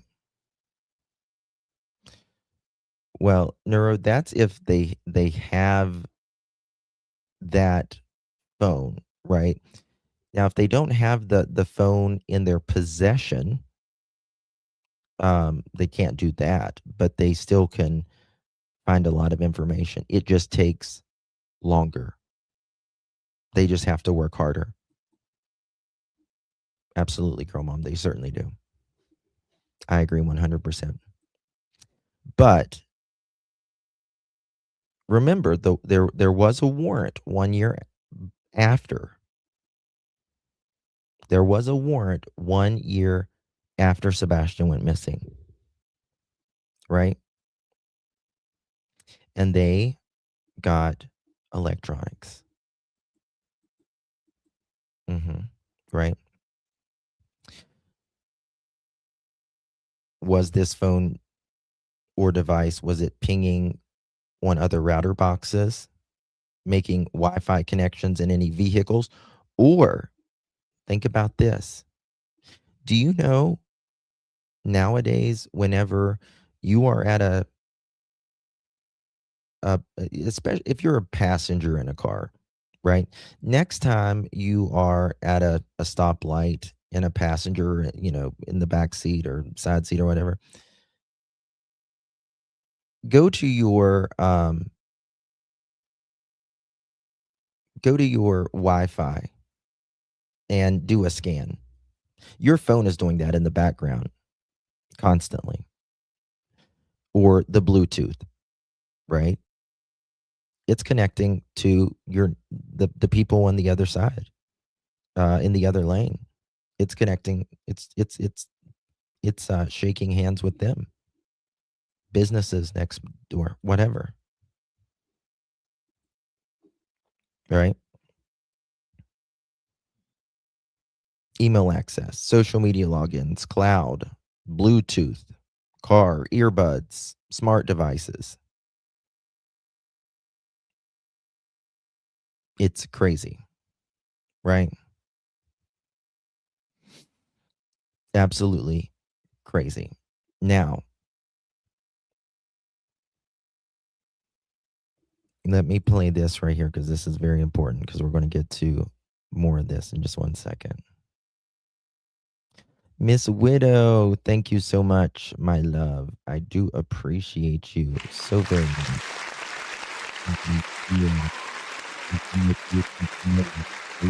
My friend. Thank you so much, Widow. I hope you're not on the road right now. I really hope you're not on the road. I hope you are safe and sound right now. Love you, darling. Appreciate you very, very much. Good to see you so much, Widow. Hey, Miss Veronica. Oh, thank you, baby. So good to see you. You're still the best. Oh, thank you, honey. You're very kind. I appreciate you. Thank you so much for your continued support. I do appreciate your love. Thank you, Miss Shannon. You are incredibly always kind to me. I really do appreciate you, Mamacita. You are warm right now. I am so jealous, Shannon. It is so cold here in the United States. So bad right now. Thank you, baby. Appreciate you. Thank you, Miss Dolores. Appreciate you. Thank you for all you do. Love you. Love you, Miss Dolores. Hopefully you're staying warm. I appreciate you very much, my dear. And 3 out oven. What is 3 out of the oven plus 9 to 5 plus 5. I love that. That's such a cute name. Thank you so much, my dear. I appreciate you very, very much. Thank you for your support, my dear. Good to see you. Appreciate that very much. Thank you for being a member. Thank you again, Widow. That's so kind. I appreciate you very much, honey. Truly do. If you received one of those pearl necklaces, make sure you give our beautiful widow a big old thank you. Thank you so much for your support, my dear. Truly. And thank you, Miss Tori. Good to see you, my dear, again. Thank you so much. You're very kind to me as well. I appreciate you. Y'all make sure you thank our beautiful people for giving you a membership if you received one, because we're going to do a members only pretty soon. It's going to be like a members only, if you will. So hang on to that. It's coming. So make sure you join us for that. Okay. Listen to this. Getting ice in North Carolina right now. God, stay safe. Chris Proudfoot having to go to Sebastian's school. I think Chris said the last time he saw Sebastian was on the 2nd. And I believe if I'm... Okay, he says the 2nd here, which that's very interesting. But that's not, I just realized that. That library, there were only... See, guys, it's, I know a lot of these interviews that we have heard time and time again. I know it's wrong. But it's very interesting what he, Nerdy was told, right? Because we know what day that they were there for that. And it was all 3 parents, by the way, not just, and it wasn't for any, it was all the kids that was having this conference individually with the teachers. But anyway, I don't remember what the hell I was going to say. I'll get back to it in a second. Couple individuals that were authorized to transport him from one area of the school to another. That makes sense to you? One of the teenagers that we're going to get, I want to hear about. Walking. Oh, that's what I was going to say. We can, as we go along in nearly 2 years coming up, which is way too long, but we learn more and more in this case. And it's, things slowly leak out, and we have to sort the BS and the nonsense from the actual what we can get some receipts on, whether it's video footage or sources that we are really comfortable with, that's seen it, noted, heard it, whatever. So how we perceive things and how we learn new things in this case, for instance, the cemetery and the church, and this call that he had with Nerdy about Katie being at the cemetery and the church, right? It changes our perception about how we view this case. And when we learn new things, when we go back and listen to the old interviews that we've heard a billion times already, there are things that are said that click differently. And that's so important. It's so important. Which is why the TBI POI said, don't believe what you're told from people who say they are close to the investigation. Said she was, hold on, which is why the TBI POI said, don't believe what you're told from people who say they are close to the investigation. She was talking about Edgar.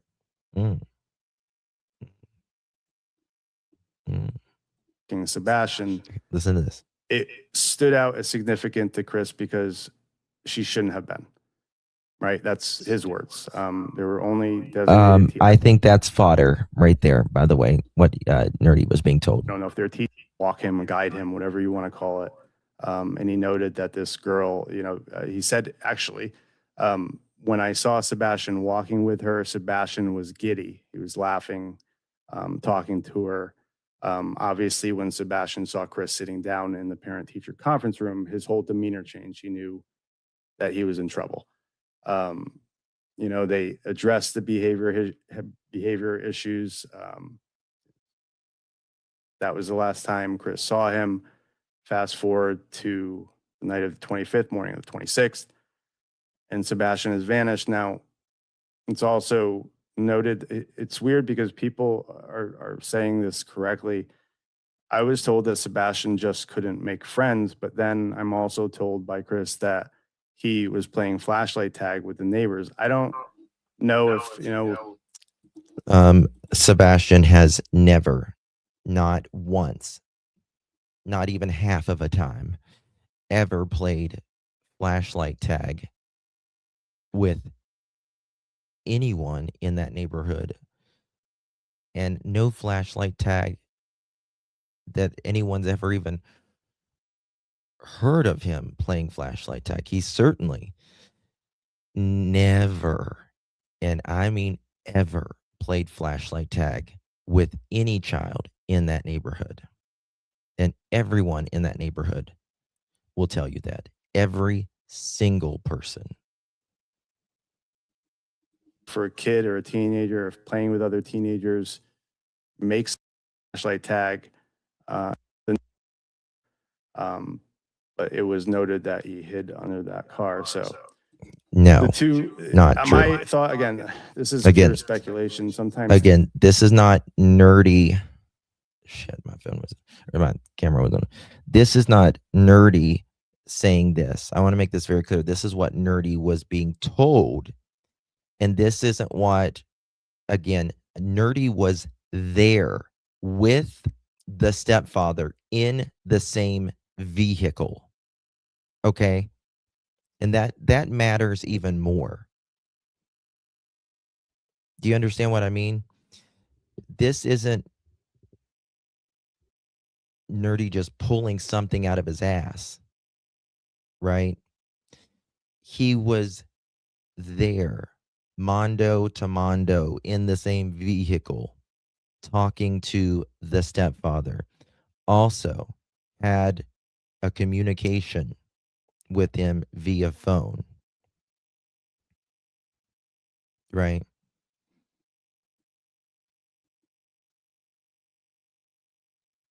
Because he was down there searching Lil Red, and apparently the stepdad wanted to meet Nerdy or something like that. Teenagers can be brutal. I immediately thought to was one of these teenagers But I want jealous of Sebastian. I want to Was play he, this one part. perhaps talking to this girl, this older girl that was guiding him down the hall when she wasn't supposed to. And in between the 2nd and 25th, more stuff happened while Chris was gone. I don't know, but putting the information out there, I feel is important. So I'm going to stop for a second. I'm going to go to chat because I have not looked at it since running out to the car. That is absolutely true. Sebastian never played with any kids there in that neighborhood out ever. Mac for the PC. So Nikki Jax is not Bobby's kid. Let me find this right here. Played flashlight tag with. 1 second. We're getting to She it. disappeared from this. These boys are homeschooled. They were home all day. Tag. He did. I don't care what others say. Bringing the trash down. Again, I'm just relaying what Chris said. So. Now, also, Sebastian made it home. He made it home that night. There was nothing in between the Texas Roadhouse and Katie being dropping him off or something happening. A, there was not enough time. B, we seen him get in the car. C, he was him and Katie was recorded on a device inside the vehicle, right? D,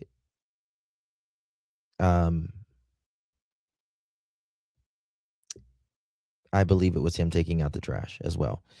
And his shoes were in there, and there's just other things. He made it home. Okay, he made it home. Hey, Maurice, good to see you, baby. He made it, yes. He never walked out of the house, in my opinion, on his own. That's for damn sure. After he got there, right? But,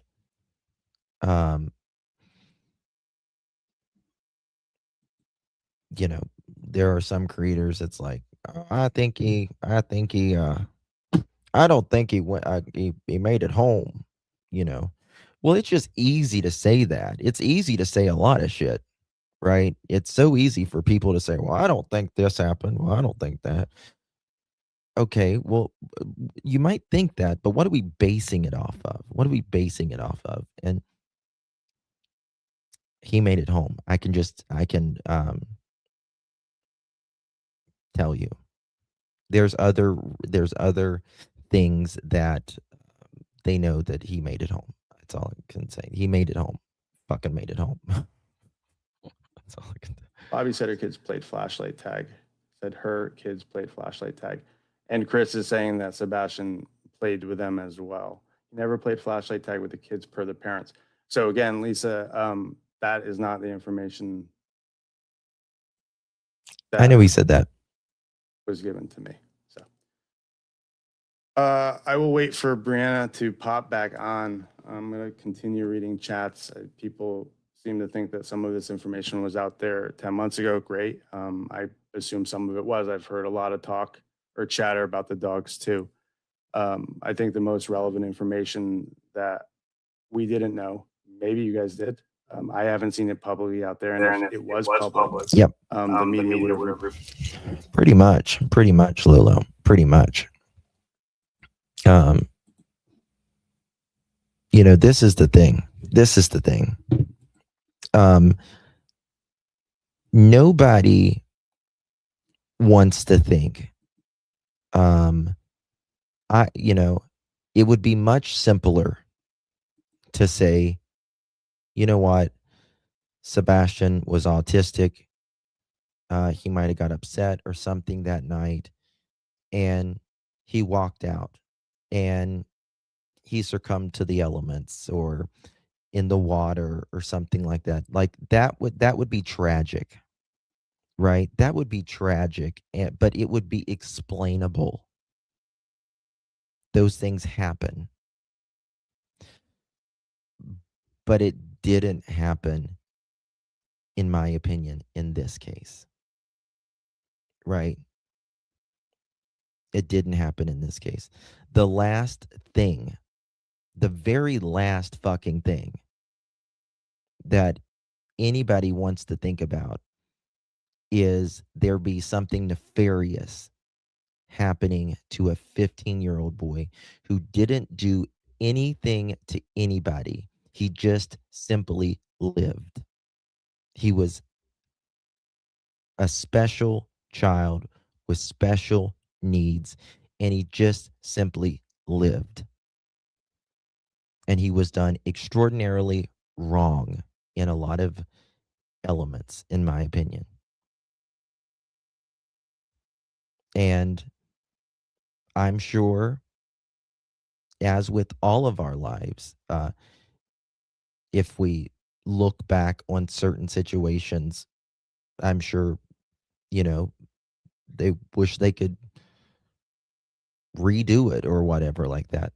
But that's why we have to live now with the best intention of whatever we're doing. Right? And Sebastian was wrong. Reported it. So the search warrant was the most relevant piece of information for me. How did law enforcement know there are 3 cameras in the home after? Because they executed a search warrant, Marley. 1 year. Okay. Shit. Maybe it's right here. Okay.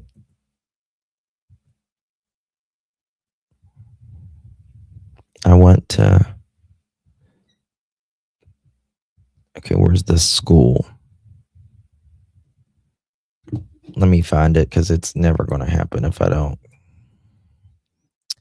School. Maybe it's cemetery. Okay. Launching my drone, I guess that's cemetery conversation. Okay, here it is. Right here it is.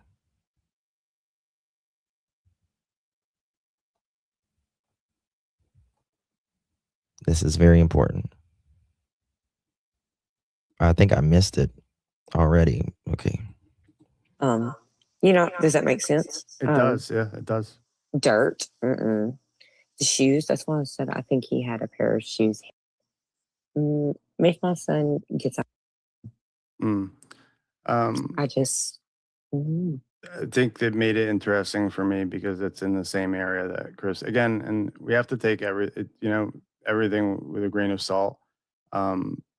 I don't have a polygraph hooked up to people I talk to. I kind of talked to them and felt them out, and there is no reason it seemed to lie.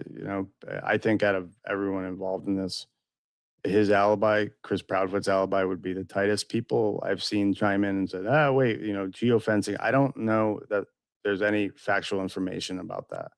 I tend to believe that he came home on the 26th when this all unfolded. He did say something interesting about, he explained why he called the sheriff. Right here. I guess, right here. Social media. Right here. Buzz about why he called who, why he called the local sheriff, I think, versus Sumner County or vice versa. I don't know. But he said that he just knew the jurisdiction. He had lived Right here. here long enough. He knew whose jurisdiction it was. He knew who would be taking it when they called, and that's why he called the sheriff.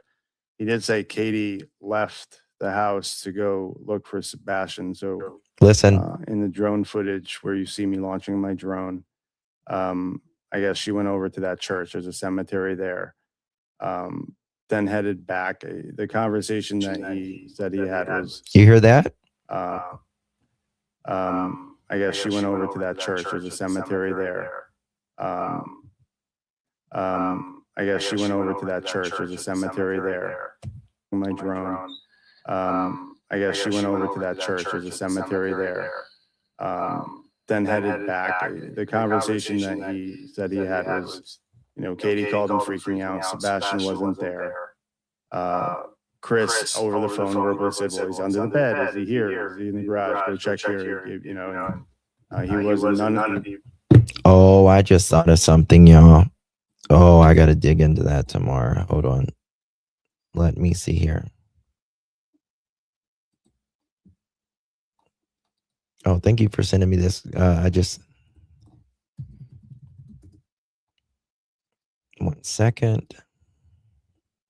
I got to check on something here.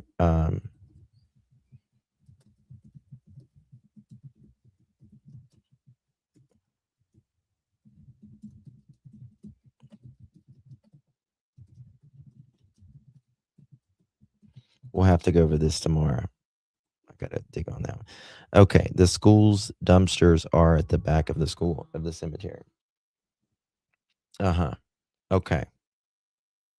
So now listen to here.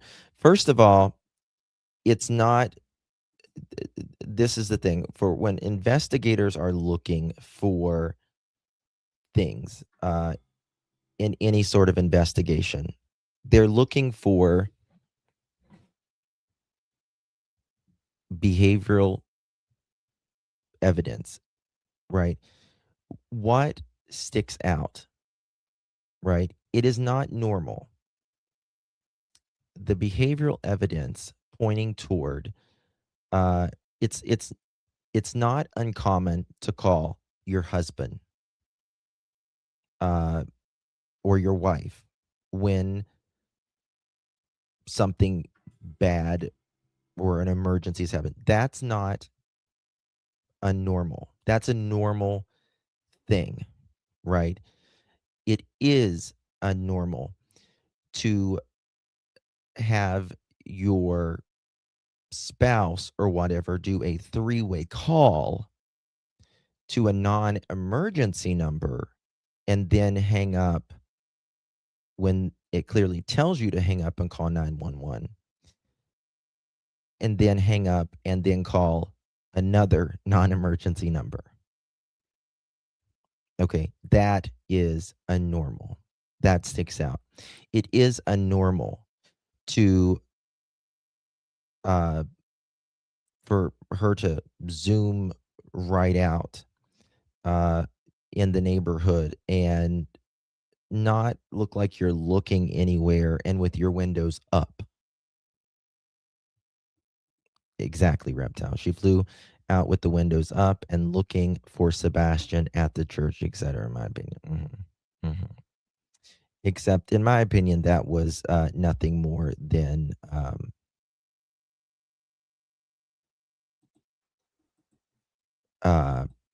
sorry, I'm getting some stuff in here.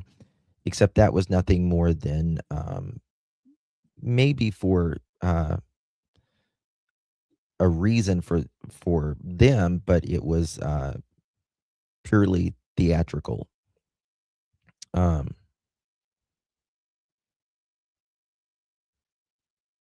So 1 second.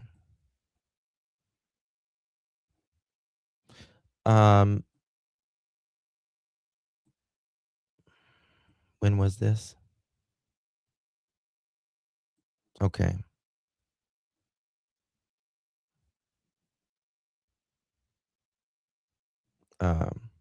1 second. I'm going to text you.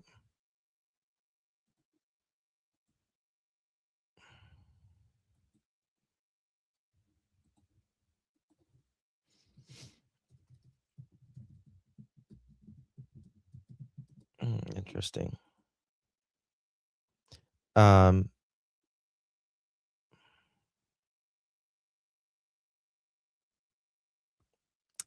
want to show you this as well. I want to make this very clear that I don't know if this is Sebastian's phone or not, okay? But I will say this was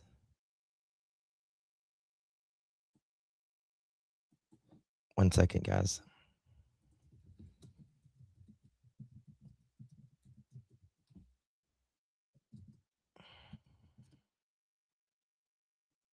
Okay. I want to make it very clear that I'm not sure if this is Sebastian's phone. I'm not saying it's Sebastian's phone or anything like that, but I will say it's interesting.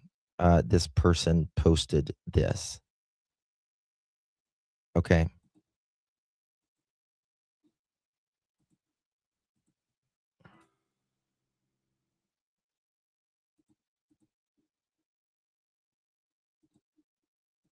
Right here. I found this phone on the overpass by the roundabout. If you own it or know who owns it, let me know so I can return it. Thanks. Sebastian.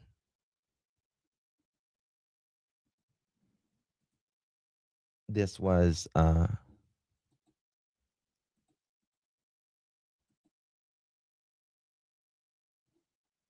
phone that was found. I'm not saying this, but sorry, that wasn't the one I was going to show you. This was.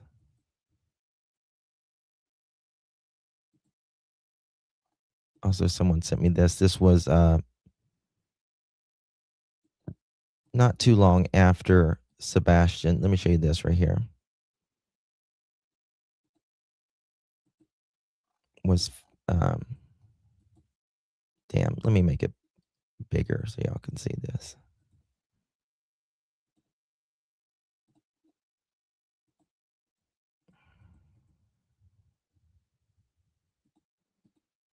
First of all, to me that looks weird because why? Who puts their name on the back of a phone with a piece of tape like that? No, Fundaski, it's not. Mm-mm. This was February 24th, 2024. Make sure I got the right one. Okay. And this says out at Old Hickory Dam, also known as Metro Lake in Rayan City, rather. My daughter and I found this Saturday when we were out searching the area and notified Sumner County authorities, but they never showed up. We also sent pictures. You can tell there is like tire tracks and something there as well. I hope that they looked into that.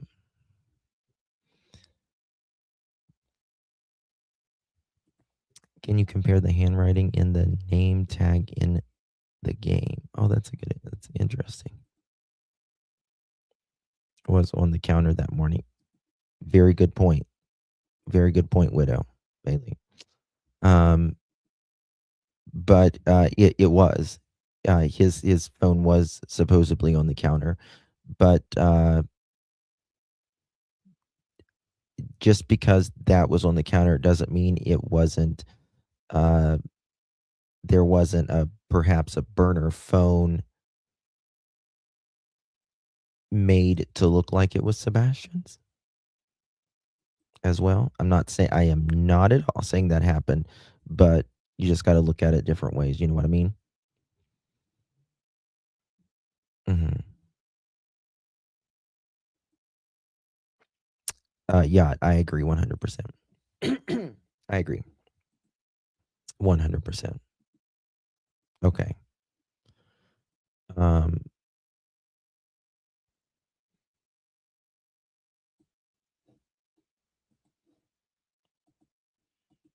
me play this right here, and then we're going to get to something because it's very important. Okay, listen to this right here. Okay. The conversation that he said he had was, Katie called him freaking out. Sebastian wasn't there. Chris over the phone verbally said, well, he's under the bed. Is he here? Is he in the garage? Go check here. And he wasn't he wasn't there. He wasn't in any of those places. They had a three-way call with the sheriff. I don't know if it was while Katie was in transit, if she was already moving towards this parking lot of this church. Listen. And that church and cemetery is in between Beach High School. So it's in between where they live in Beach High School.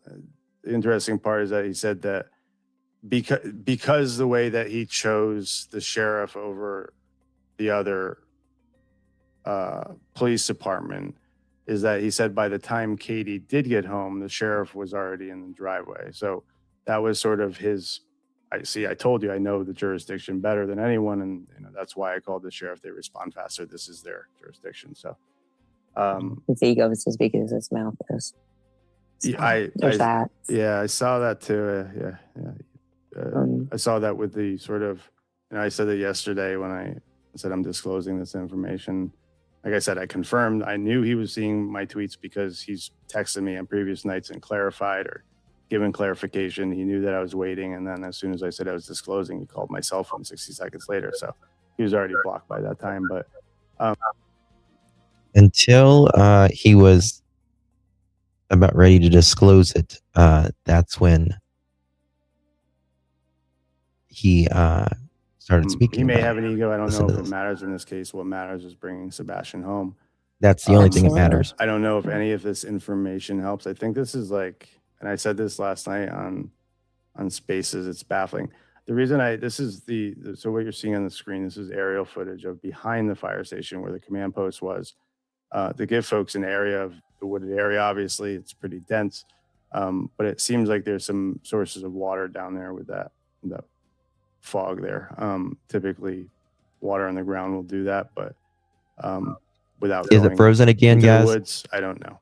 I believe others have spent an enormous amount of time digging through these areas and looking for Sebastian, including Stephen Crabtree and more. Okay. Now I want to get to this.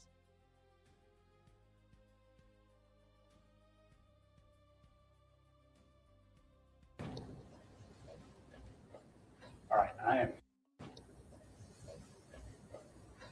I am Eric Craddock, ERICCRADDOCK. And I'm also known as Sheriff Snuggle Struggle.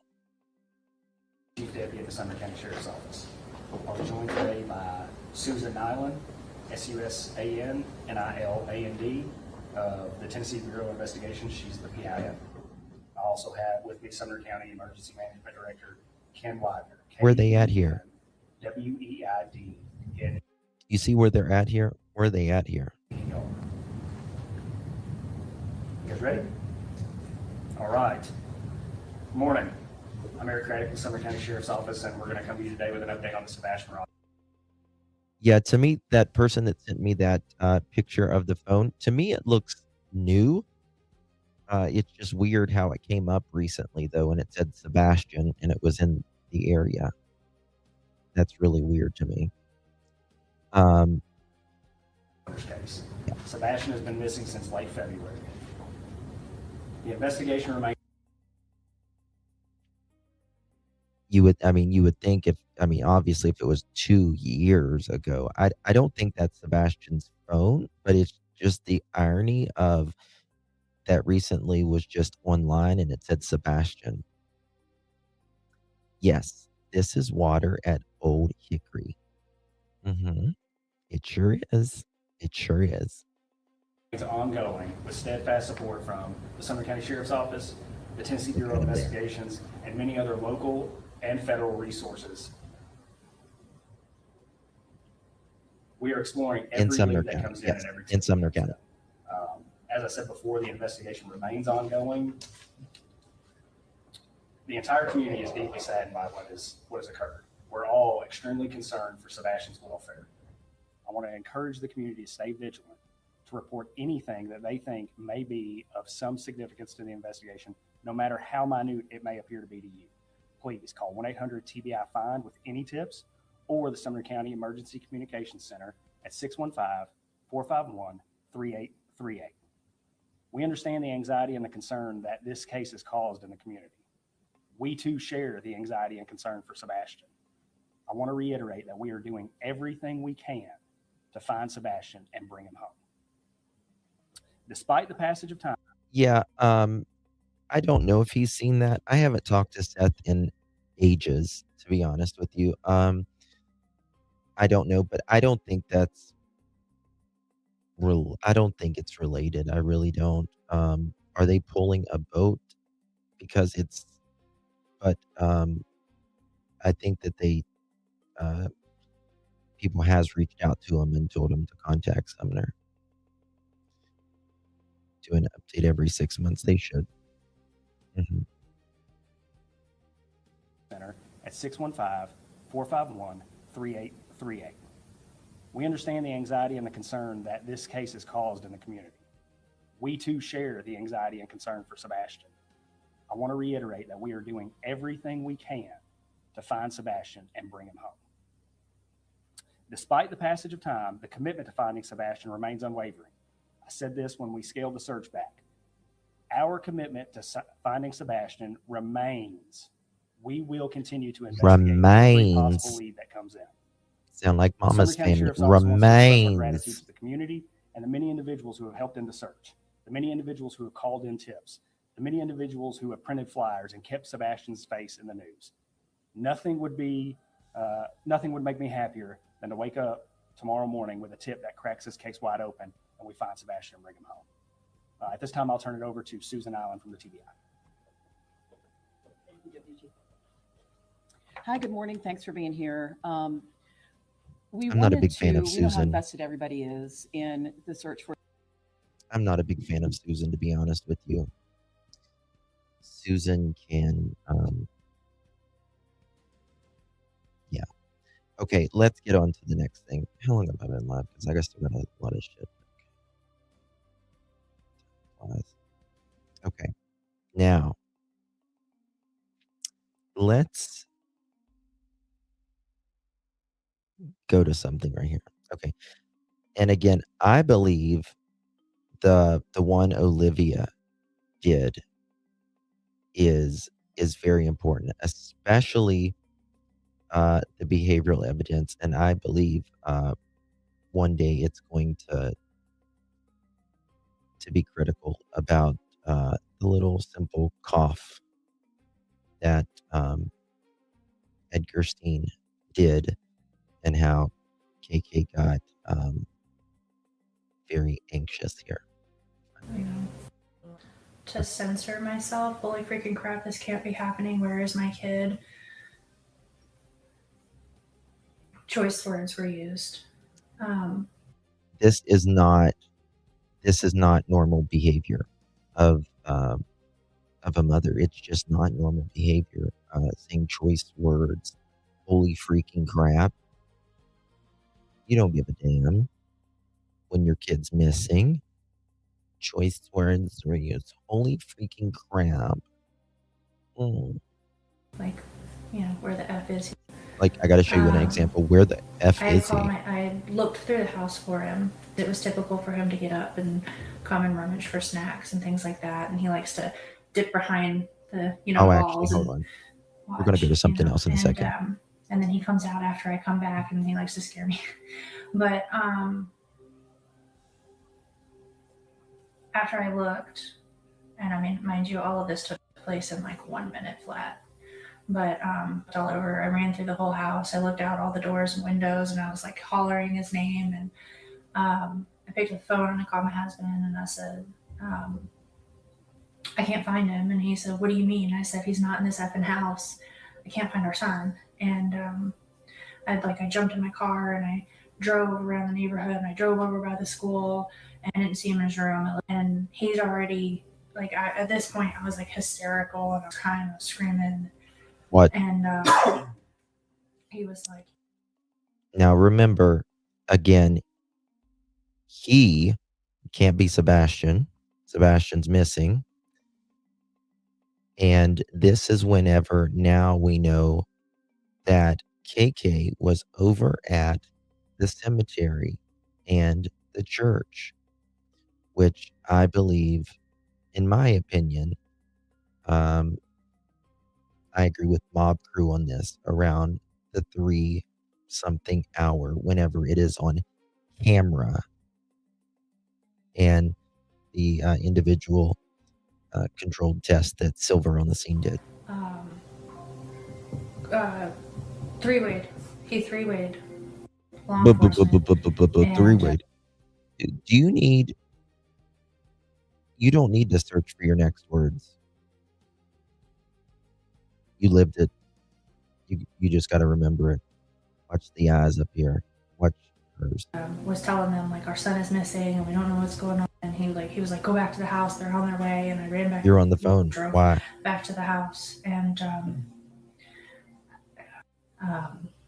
Why do you got to be told go back to the house? overall, he's a pretty phone with happy him. kid. I mean, he's a teenager. He's coming into his hormones. He's angry that he's growing a mustache, but for the most part, he's a happy kid. And what are your theories? Like, I'm sure your mind has thought of every possible thing that could have happened, but is there any theory that you can talk about that you think? What I can tell you is with all law enforcement, with everybody that's involved, there's nothing that's been eliminated. Everything is on the table. Everything is being looked at from every possible aspect. I agree, everything Shannon. from he got out and walked away and was outside of the search radius before we started searching to He's not even seen leaving. How can he go the out? first. And that's currently where we're at. I mean, it's really trying not to go down that road because One other question I have is recently Channel 5 in Nashville, they had security footage that showed 2 flashlights Watch this. the night he disappeared. Is there anything that you think about this video or? sure. So Just watch them separately. Watch this. So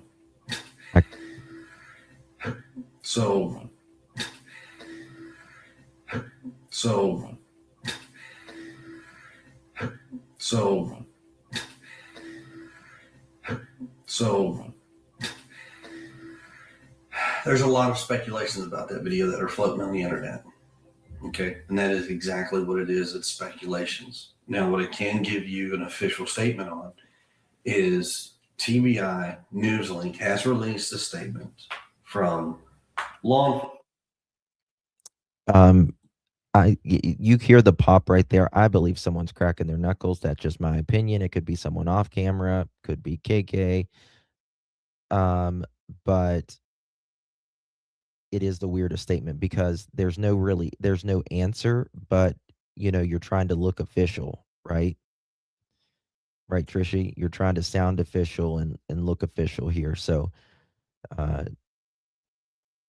they've went over this so many times. TBI, Newslink. Enforcements between local law enforcement, state law enforcement, some federal law enforcement, and they have analyzed that video so many times over that everything that everybody is trying to assume is a flashlight, I hate to say this, it's not. As much as we Lolo, would love nothing it to see be here, one, right? It's not. I'm not going to go into details as far as where that video is shot from. Why? But I If can it's not tell you, important, say as it. parents, we have seen the video firsthand from law enforcement. We know exactly where it was taken from, and nothing that is being assumed right now is actually true about that video, unfortunately. Bullshit. And anything about any other videos aren't. He can be goofy. He kind of has issues with personal space. He hasn't mastered he can be up in your face kind of kid. he can be aggressive if he's upset. Yeah. He's emotional. He's a teenager. He doesn't like punch and hit and throw, but he No. gets really like aggressive stanced or like clipped where he just won't talk to you or if he's really upset he like growls. Yeah, he. Oh man. Just in the growl. Man. Rethinking something. Parents know how social media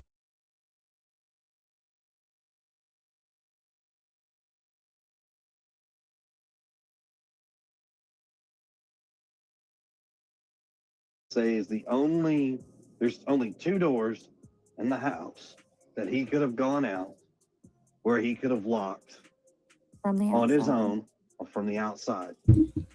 And the one Listen. he wouldn't have gone out because of how much noise it makes. Yeah. everybody would have, plus it would have been seen on camera. Let's put it that way. Okay. And the two doors that he is referring to is the front door and the garage door. He did not go out the front door, and he is terrified of the garage door. Right? Terrified of the garage door. In fact, when they were in the vehicle and they would come home, Sebastian would get out of the car because he didn't want to go through the garage door. He went through the front door. I mean, that it would have been seen on camera. And everyone would have heard it, and everyone would have been seen on it would have been seen on camera. This camera that is in the front of the house is so sensitive that if any of the neighbors even turn on their light or turn off the light, it picks it up. It picks it up. So by suspicion, I'm sure they looked at all that. Yeah. yes, He's smiling. let's put it that way. Okay. Okay. I mean, that it would have been seen on camera. So by suspicion or reasonable elimination of all these doors, it's front door. Okay. And there was no windows unlocked or anything like that y'all can tell or could tell. I'm sure they looked at all that. Yeah, with Yes, the yeah. screens intact and things like that. Yeah, nothing exterior of the building of our house has been Altered. Miss Tina Powers, thank you so much for 15 months, girl. How you doing? Appreciate you, my dear. We're getting to something, I promise, guys. We're getting to something. Thank you so much, my dear, for your continued support. You are an OG, Miss Tina. And A. Rebecca, thank you so much, my love. Appreciate you very, very much for your support. It means so much to me. Thank you so much, love. Really, really do appreciate that very much. Yeah. I mean, and that's why. You're welcome, A. Rebecca. Not only that, but Okay. for him to go out the window, so to speak, Listen. he would have landed in the flower bed and, barefooted. Yeah, we'd have heard something because he had landed on it and screamed. Thank you guys for being patient. Yeah, we would have landed on some. We would have heard it. First of all, Sebastian didn't like to get dirty, so why would he do that? Second of all, there would have been something. Not only would you have heard it, you would have seen it, right? Okay. Safety thing. Yeah. I But understand that. With doing but what I can say is Listen. there's only two doors in the house. Oh, wait, this is the same He one. could have gone out. Noise it would have been seen on. So front door. Okay. And Reasonable elimination of all these doors, it's front door. okay. And there was no windows unlocked or anything like that y'all can tell or could tell. I'm sure they looked at all that. Yeah, with Yes, the yeah. screens intact and things like that. Yeah, nothing exterior of the building of our house has been altered. Yeah. I mean, and that's why it was like, not only that, but for him to go out the window, so to speak, he would have landed in the flower bed and, barefooted. Yeah, we'd have heard something because he had landed on it and screamed. Okay. Now, follow me.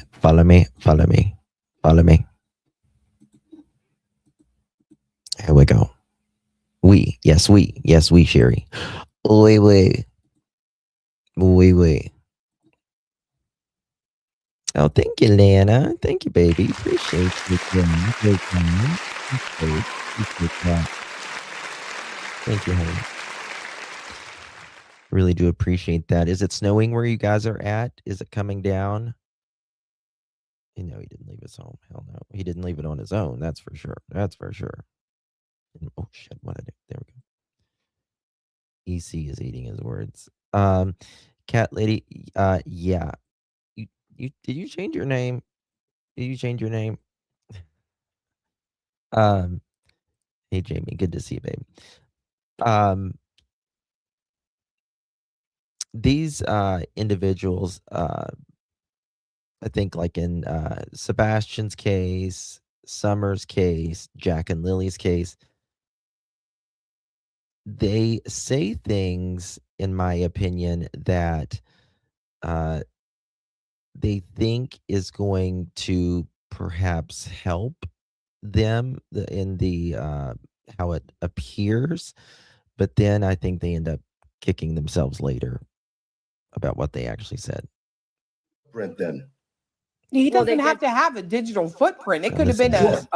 it could have been anybody on the road. How do you think people kidnapped before electronics were around? Before electronics were around, they didn't have car teams that could come in and figure out what phones.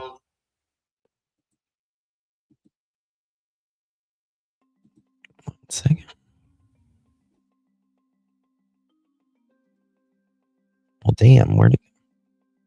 Let me play it like Brent, this. then He doesn't have to have a digital footprint. It could have been Sure. it could have been anybody on the road. How do you think people kidnapped before electronics were around?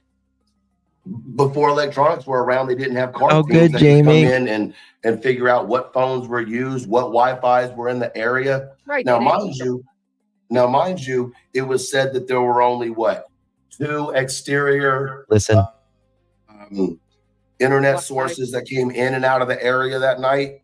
Mhm. And isn't it funny how one Now- person said one of them was listen. his?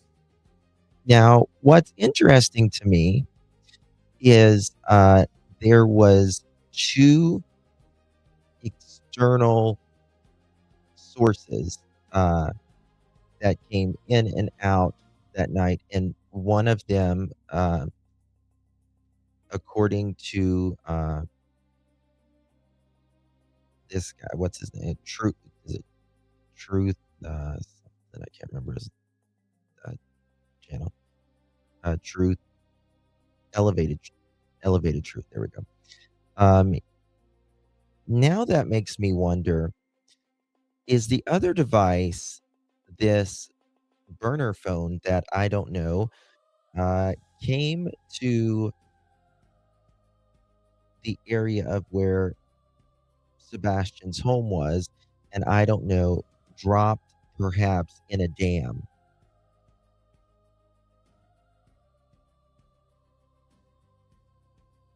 That makes me wonder.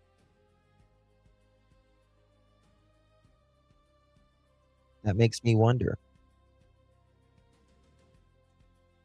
Is this other device to in or out? Very interesting. Kind of makes me wonder now.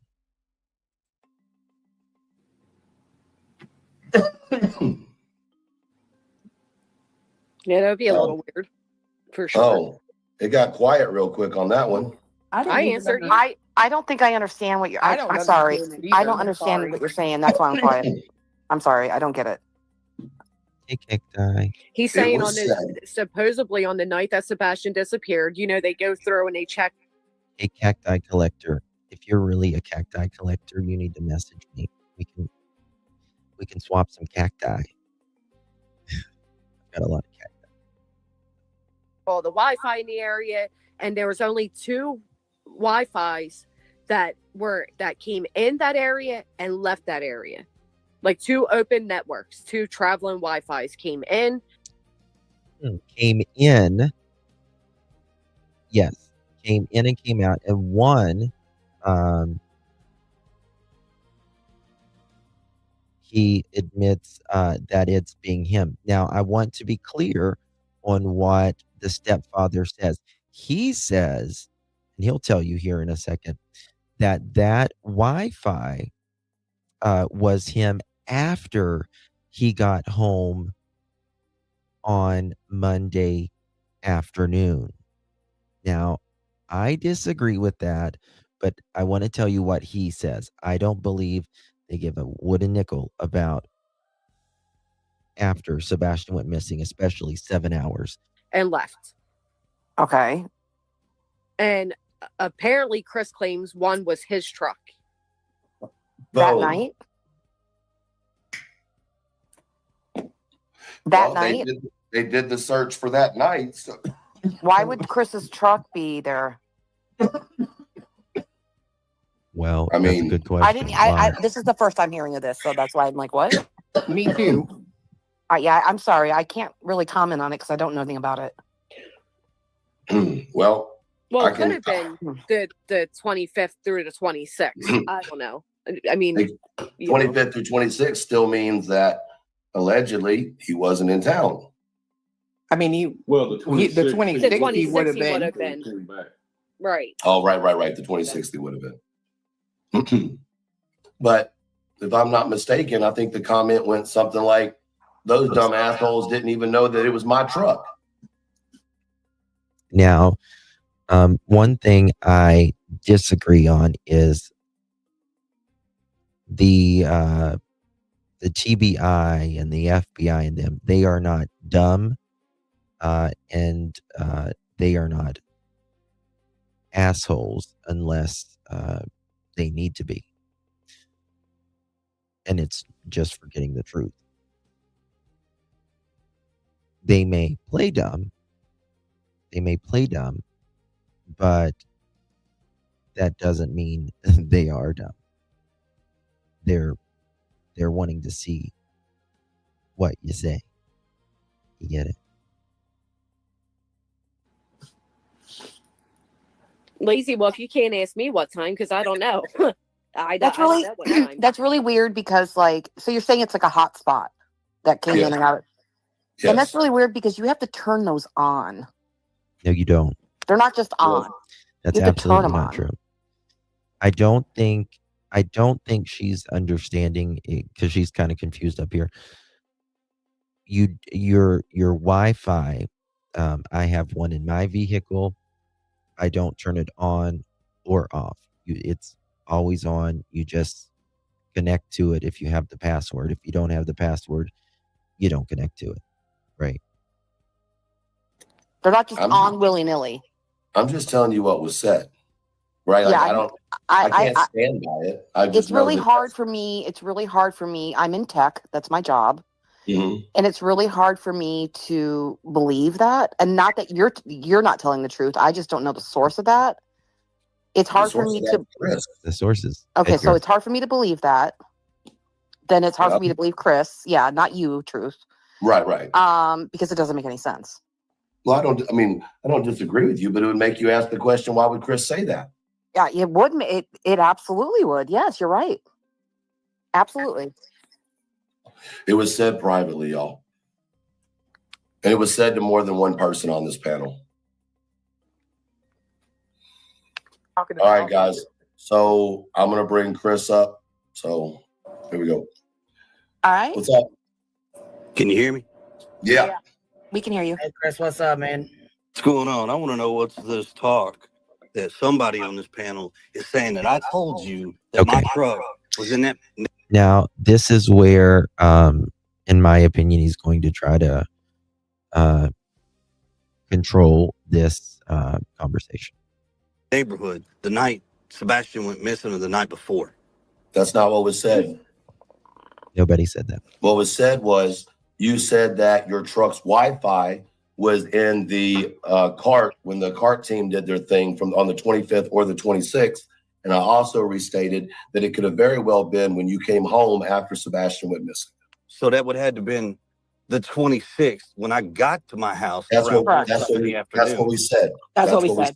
Chris. That's exactly what we said. Now, honestly, genuinely, he burnt popcorn. Tell me, can someone genuinely, I mean, a critic or anybody, can they give a good, can anybody, truly anybody, give a good reason why they would be asking the stepfather about his truck being there on the 26th when it's 7 hours past when Sebastian was reported missing?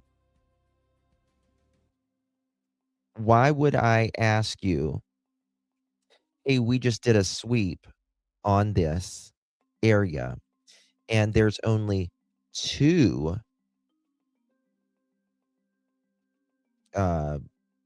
moving devices that's been in and out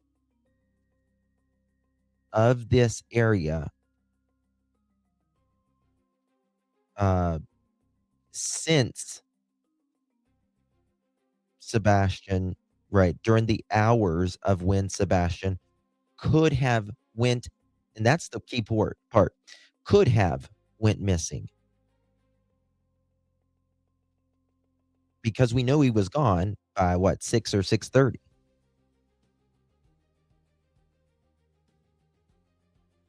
You get it? Right?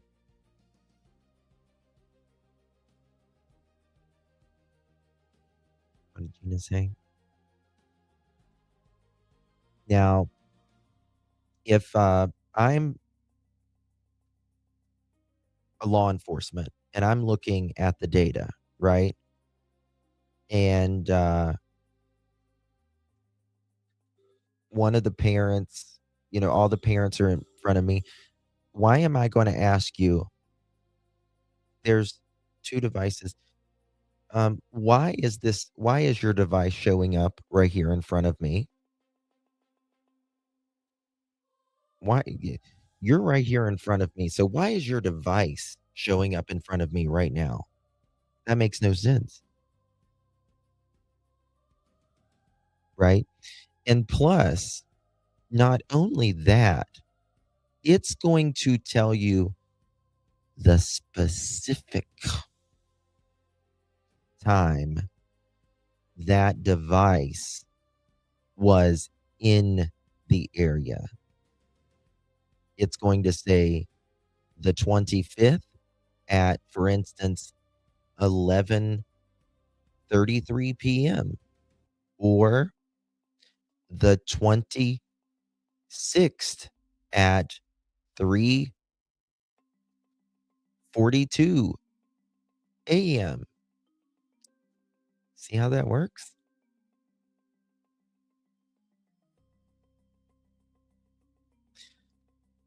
It's not going to say, we just know a vehicle came, or there was 2 vehicles that came in. Yes, it is in the time frame, but it's going to give you a specific time frame, a specific what kind of source it is coming from. All of that. So I don't know why that was, I mean, I think, he regrets probably saying that.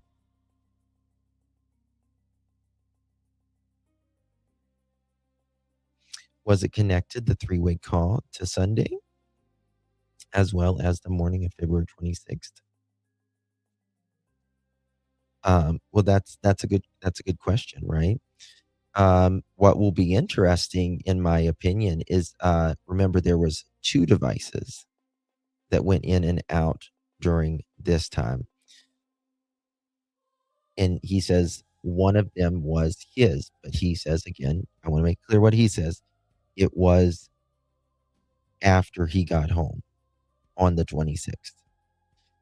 But it'll be interesting to see if, I don't know, for instance, a burner phone or whatever, if this burner phone connected with any of the neighbors, try to shake hands with the neighbors' Wi-Fi or Bluetooth or Sebastian's home router or any of their vehicles. And if this, I don't know, burner phone, if you will, did it connect to from where Sebastian lived, the neighborhood Sebastian lived, and allegedly connected to or was last pinged at the dam where it allegedly stopped pinging from.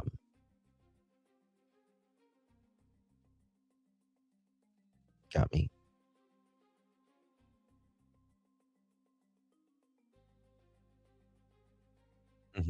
Yes. Yes.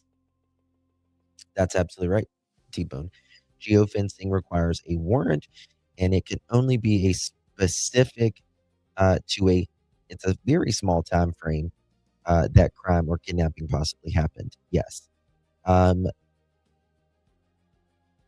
is very, very specific. You can't just say, "I want to sweep all of this," right? I don't believe they would have a warrant. I can almost promise you, in my opinion, that they would not have this geofencing warrant that's going to say that they're going to sweep every new device that came in that neighborhood in a month.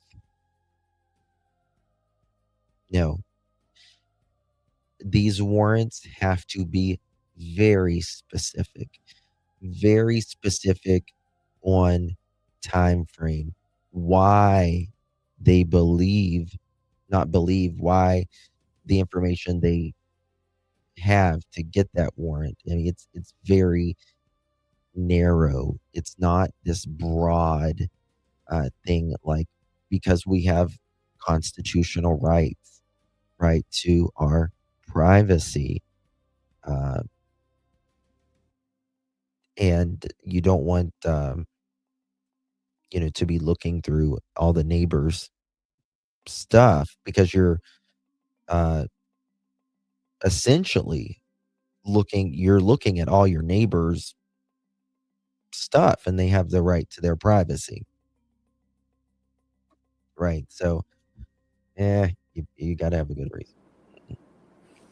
Yeah, I said it has to have been when he was coming home from the work site. I disagree. My truck wasn't in the area, the vicinity, and the FBI knows this.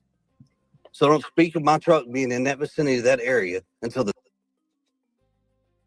I think the FBI knows what they know for sure. So don't speak of my truck being in that vicinity, that area, until the 26th at 1 p.m. in the afternoon. That's what we said. Well, not the time frame, but Not the time frame, because we didn't know the time. But what we said. That's very interesting what he says there. You don't have to know the time frame. And Granny corrected it right there. She's absolutely right. frame, but Not the time frame, because we didn't know the time. But what we said was You hear that? they did it for the 20. My truck being in that vicinity, that area, until the 26th at 1 p.m. in the afternoon. That's what we said. well, not the time frame, but Not the time frame, because we didn't know the time. But what we said was that they did it for the 25th and the 26th. So it's just as much likely that it was when he came in after Sebastian went missing. I disagree. Yeah, and that's why I was confused, because I was like, what? And then that's why I said it had to have been when he came home. Whatever. Now, I want to say that the people that's talking here, just like all of, we're all working with what we have at the time with the best knowledge and understanding that we all individual have at that time. So just because they're saying that then doesn't mean that they, necessarily think that way now. Everyone up there. I just want to make that clear as well. you know, our understanding changes, and our opinions change constantly.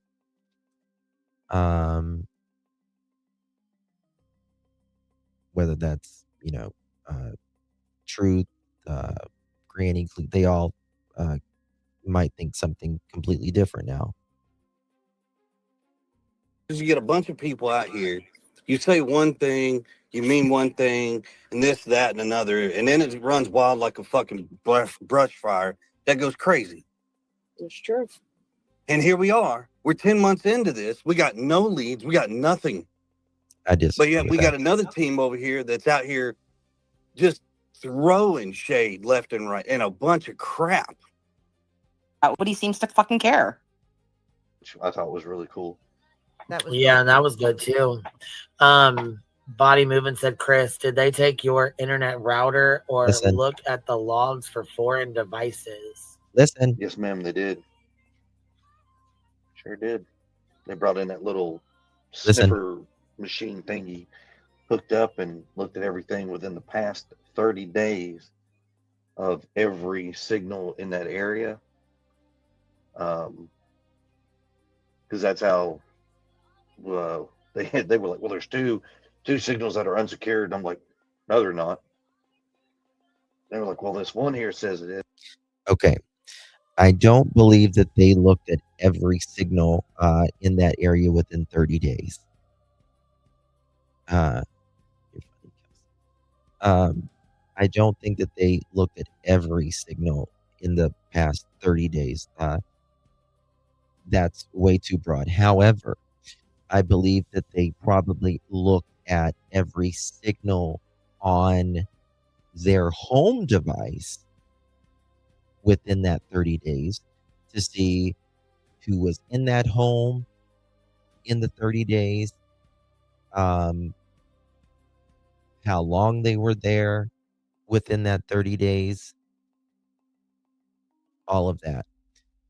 Was it just the three of them in and out of that home within the 30 days? If so, when did they were there? When did they leave? Was there any new phones, new devices on there? Now listen to this. Past 30 days of every signal in that area. Now remember, they can get, and I'm sure they absolutely did get a warrant for that box, the router, and that's what they were checking, in my opinion, with the 30 days. You can't just check the entire neighborhood's information, every device like that's way too broad. Doesn't work. Because that's how they were like, well, there's two signals that are unsecured. And I'm like, no, they're not. They were like, well, this one here says it is. And I said, you can log into it, but you ain't gonna get into it. Now that tells me, in my opinion, that what he says is to unsecure devices. He says, no, they're not. They're obviously talking not about some neighbor's device. They're talking about something that was on his router, in my opinion. Because he said, no, they're not. Well, what are these two devices? He says, one, you can't get in. And he says that is his vehicle. Now, I don't believe it's unsecured whatsoever, but I do believe it will handshake with whether that be his router at home or any router that is passed by. And they said, well, it's unlocked. I said, try. And they tried. And I said, you're not going to get into it. And they were like, why? Because that's my truck. And I'm the only one with that password. And they were like, oh. I'm like, exactly. There's more to this, in my opinion. There's a lot more to this. Hey, Chris, will you look and back check real quick? Clue, you got quiet. Yeah, she muted. She's doing things. Just down. Leave her alone. I do Clue, have I a question. bought one. I'm guilty. I just got it 2 days ago. Can you speak on the other one? I mean, is there any?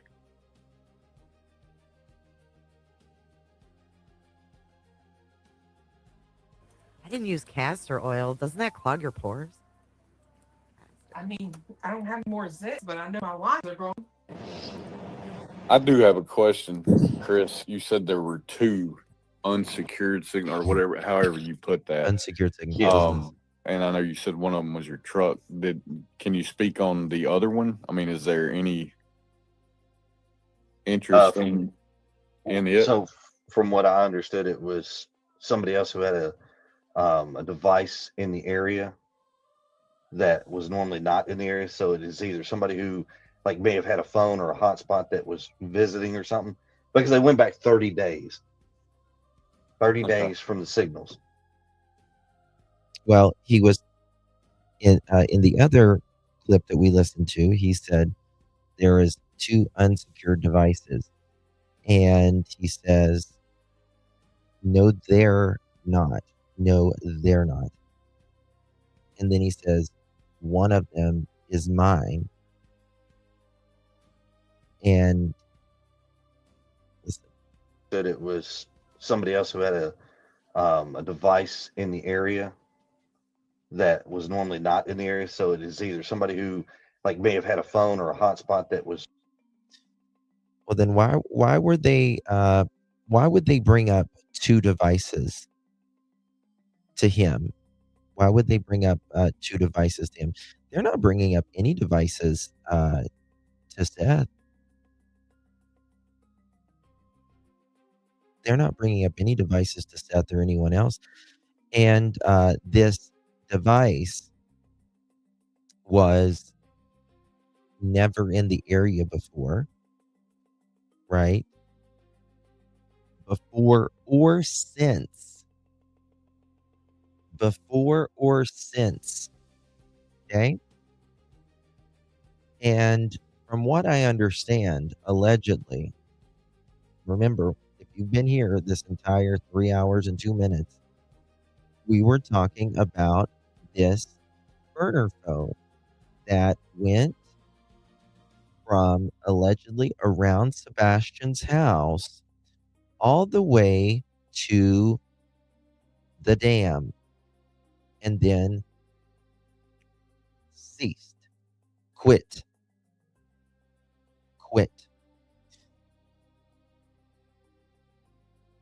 And then we have nerdies talking to the stepfather.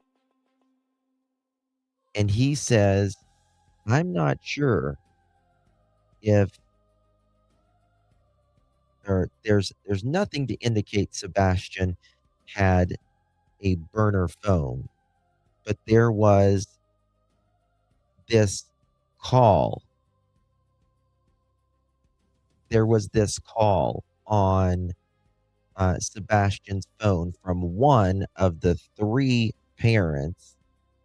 And then he says this, and the parent was Seth.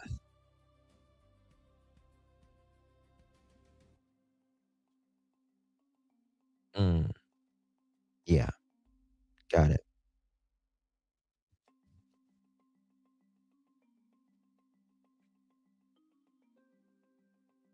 Pretty interesting. This burner phone, if it is in the area of Sebastian's home, the cemetery, or anything like this, and it allegedly went to the dam and ceased to quit working,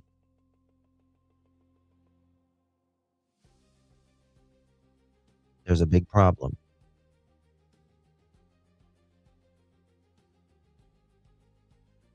No limit.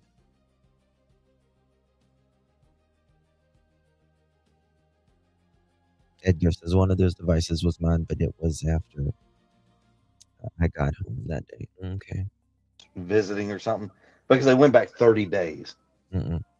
30 days from the signals No. from that day.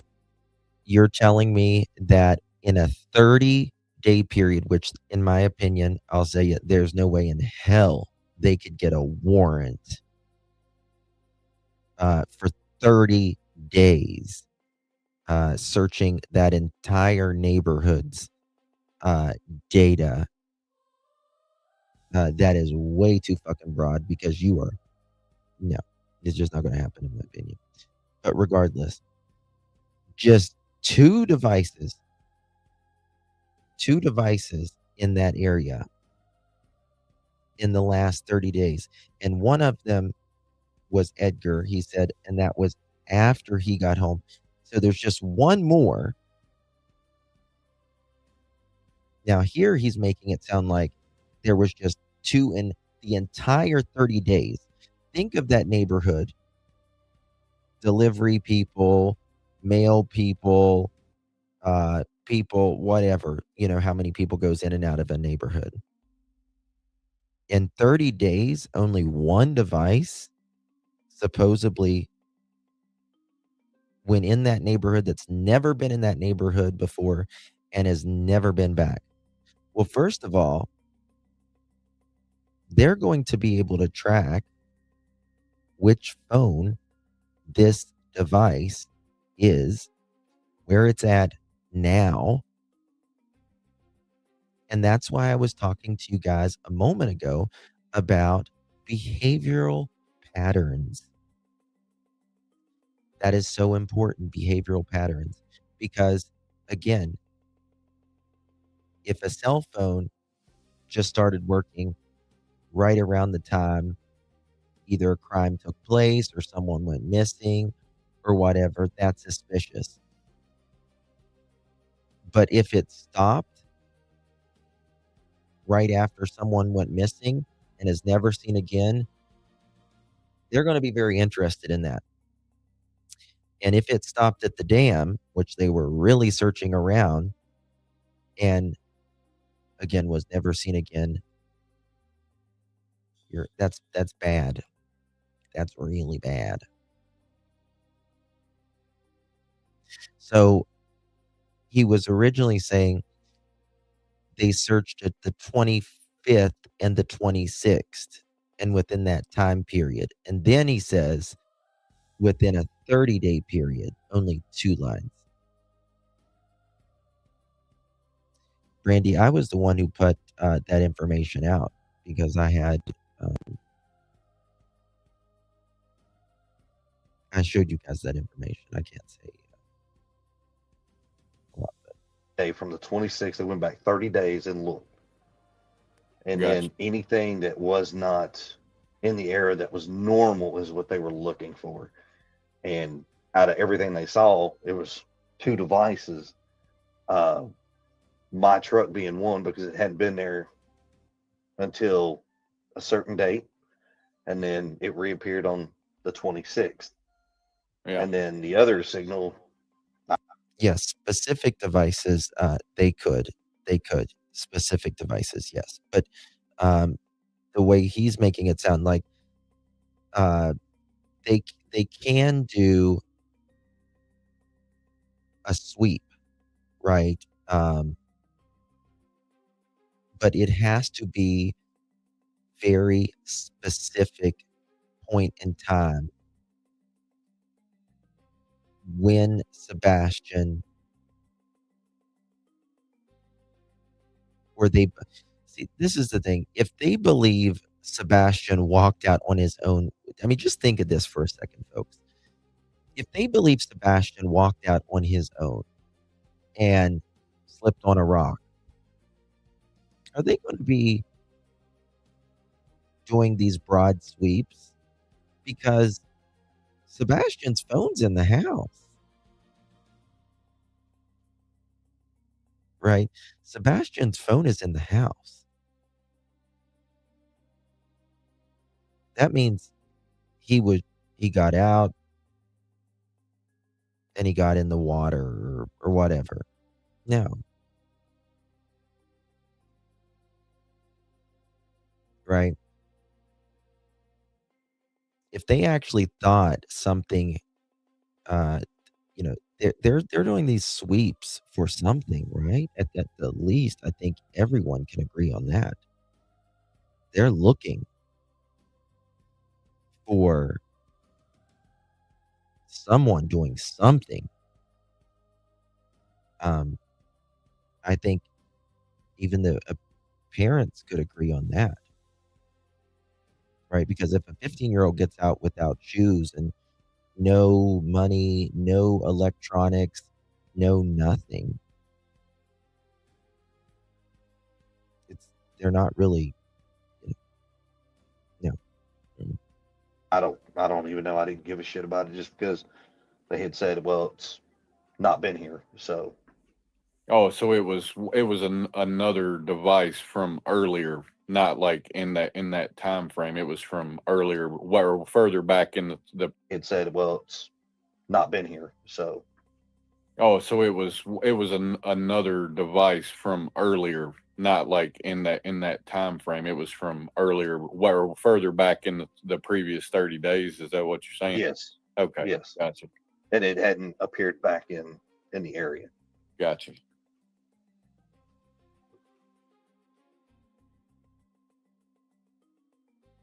Which I thought was really cool. That was Yeah, and that was good too. Body movement said, Chris, did they take? Maybe the sweep was after they identified the two items and they did a broader sweep using the two suspicious. Well, what they would do is, I don't know exactly what you mean there, Cheryl, but what they would do is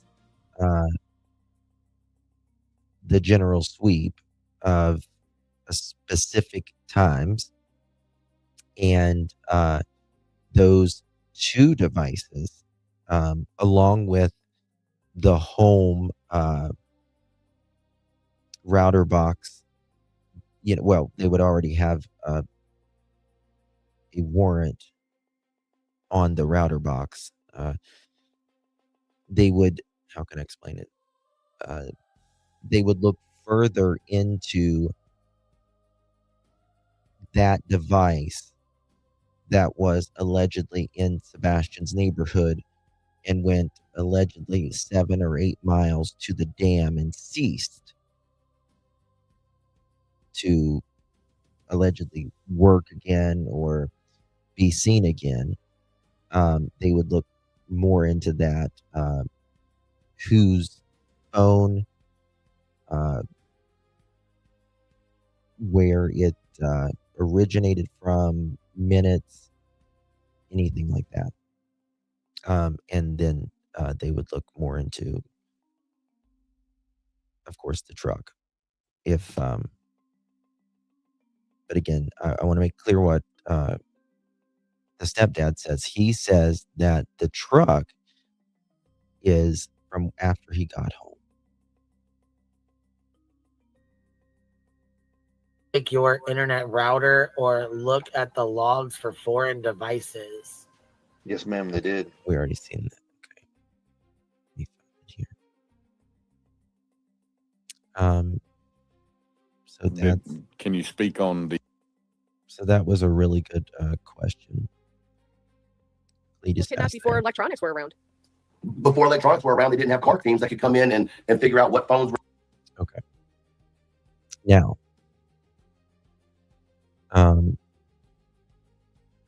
here we go.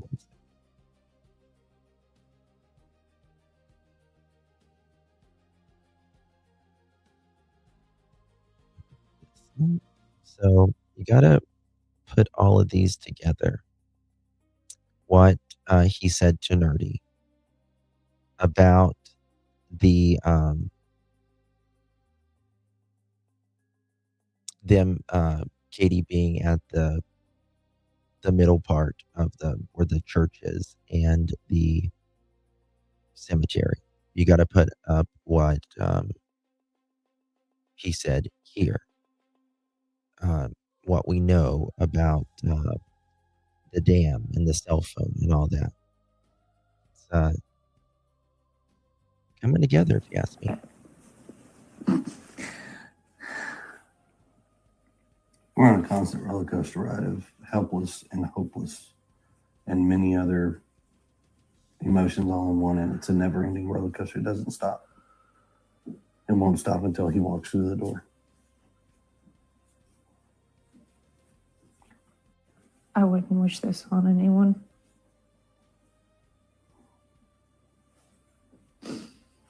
Not anyone.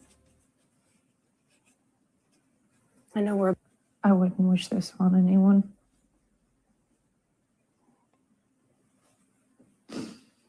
Not anyone. I know we're about keeping hope alive. I'm sure that's in there somewhere. Oh, yeah. It's gonna come home. He's going to walk through that door. Oh, yeah. It's gonna come home. He's going to walk through that door. Tell us. And this street will be flooded again with family and relatives all waiting to hug him, love him, and this street will be flooded again with family and relatives all waiting to hug him. We're gonna see both their behaviors. Love him, and you notice better that. That boy's gonna have more friends than he knows what to do with when he comes home. That boy's gonna have more friends than he knows what to do with when he comes home. So here we are, 8 days. I always say KK reminds me of like someone off the Waltons or Little House on the Prairie. Very theatrical. That boy ain't gonna know what to do with when he comes home. Paul. Gonna bring him back, Paul. Very theatrical. Now searching The for way she him. changes her voice. Walk us through that Sunday night that he went missing. So walk us through. We've got so many people who really want to know, okay, how did this happen? So kind of just walk us through that night. We were out and about that day. We were having a really good weekend. We got home. I know what. Everything was pretty normal. He was playing in his room. Pretty normal. When I told him to go to bed, he did. He said, "Good night, Mom. I love you." Say goodnight to his I need to go to puppies. bed. A little bit later, I wound up going to bed, and when I woke him up for school, he wasn't there. So we were out and about that day. We were having a really good weekend. We got home. Which guys, it was one of the last interviews Katie did where, does anyone remember the interview where she says that they were home like a few hours after or before they went to eat?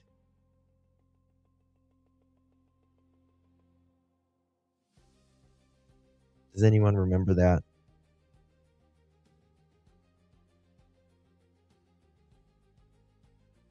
Because remember, I think here she's going to say that they went to do groceries or they went to get groceries and stuff. They got like nothing, which is very interesting. I mean, I'll be honest with you. I don't see her taking Sebastian to go get samples for fun. I just don't, to be quite honest with you. Could be wrong. No, it wasn't on Smiley's. It was one of the last interviews she did recently. Well, like within the last year. They got, it was like baked beans, douche, and a lawn chair. It was like nothing. It was like random things. It's not really about what they I'm not I mean, yeah, it is about what they got, but I'm not really worried about what they got right now. It was about her talking about the timing because they were home longer than they made it seem.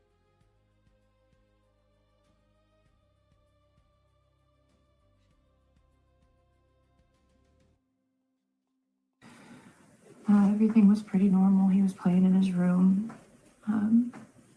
When I told him to go to bed, he did. He said, "Good night, Mom. I I love don't believe you. you." Say goodnight to his puppies. A little bit later, I wound up going to bed, and when I woke him Well, up for school, in Olivia's, she says, we went you know, go grocery shopping or wherever the hell they went because he's 15 snacks because, 15 snacks. he wasn't there. So your mind, that's usually around what time? So when do you normally wake up? Around 6 o'clock? 6.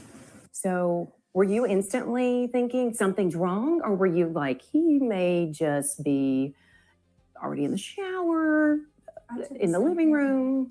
I took a second and walked through the house looking for him in case he'd gotten up and was trying to get breakfast or something, because he did that sometimes. About 3 minutes in, give or take, I was on the phone with my husband. I said, "I can't find him." He said, "What do you mean you can't find him?" I said, "He's not in the house."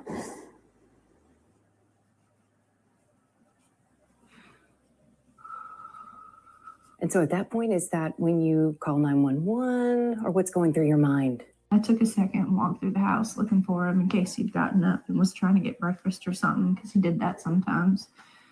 About 3 minutes in, give or take, I was on the phone with my husband. I said, "I can't find him."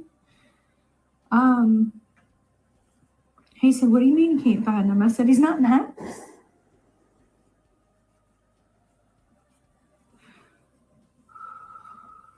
And so at that point, is that when you call 911 or what's going through your mind? While we were on the phone, and I was like, is he on the other side of the bed? The normal places he may be in the house, and he wasn't. So I was like, okay, well, hold on a minute. And immediately after that, we called the sheriff's department and made the report. Okay. While we were on the phone, and I was like, is he on the other side of the bed? The normal places he may be in the house, and he wasn't. So I was like, okay, well, hold on a minute. And immediately after that, we called the sheriff's department and made the report. All over the house, outside, inside. I looked in every closet. All over the house, outside, inside. I looked in every closet. Within minutes, they were here. They responded within minutes, and here we go. In minutes, they were here. They responded within minutes, and here we go. So you said you were on the phone with her, so you were not home. No, ma'am. Okay. I was at work. I'm a tower crane operator, and I was working in Memphis. I don't know. I really don't. I don't think so necessarily. I mean, maybe. I think maybe in a sense, girl mom, but I think probably nobody has listened to him like KK has ever as well. But they were on rocky turf allegedly, right when Sebastian was going missing, right? And then Sebastian goes missing, and I guess they're not on rocky turf. So it's hard to kind of say. St. Jude project. So it's, I have an earpiece in that talks to my phone. I have another earpiece in that does the radios. So when she was talking to me, it was like, what? I was confused. We talked about where he could possibly be, and then we went from there, and led to calling the cops, and here we are Michelle, now. you can email me or text So you me. said you were on the phone with her, so you were not home. No, ma'am. I was at work. I'm a tower crane operator, and I was working in Memphis at the St. Jude project. Memphis. So it's, I have an earpiece in that talks to my phone. I have another earpiece in that does the radios. So when she was talking to me, I was like, what? I was confused.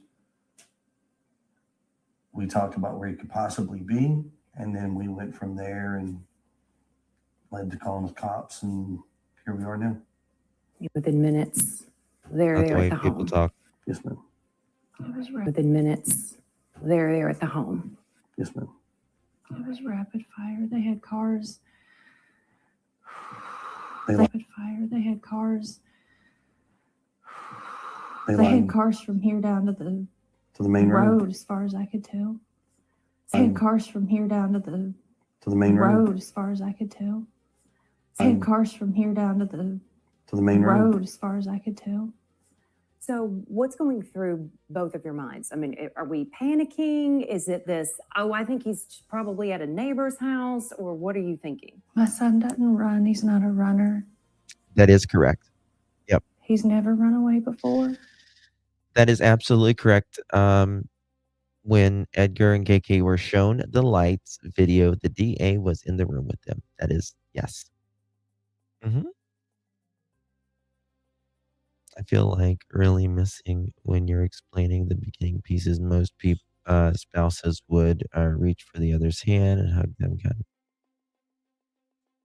Most people wouldn't say, she called me. We look, and here we are. Here we are. We're in this seat. I thought she was saying she did say, didn't think she meant getting 15 free items at Sam's. No, I don't know what you mean by that. She never said she was getting free items or anything. She said he likes to try the samples. He likes to try the samples. And, I like to take him. And we go to Costco. And, we went to bowling, but I didn't get to take him bowling because it was just they were having a bowling. She sounds like Paula White. I think, or Paula Dean. Was that her name, Paula Dean? Not Paula White. Paula White's she's the preacher.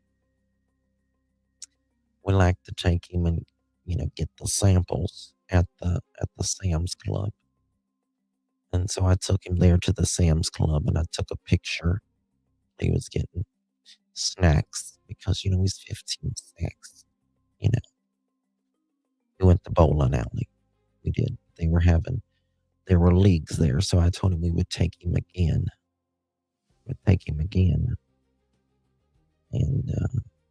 then my sister-in-law came with us. Her name is Virgil. I don't know what her name is. I forget her fucking name. And she's like, what's very interesting about the sister-in-law is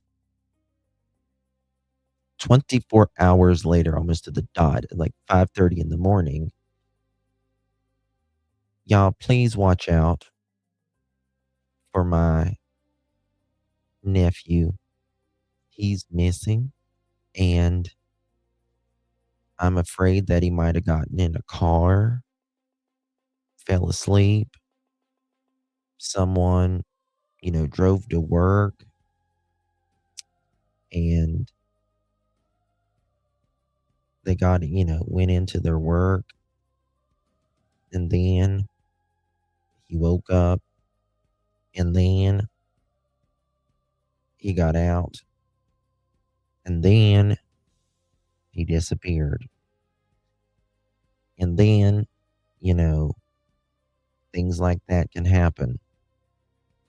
And then I'm just trying to think out of the box. And then, what I mean? Like, who says that? Check your back seat. He might be in there. Yeah.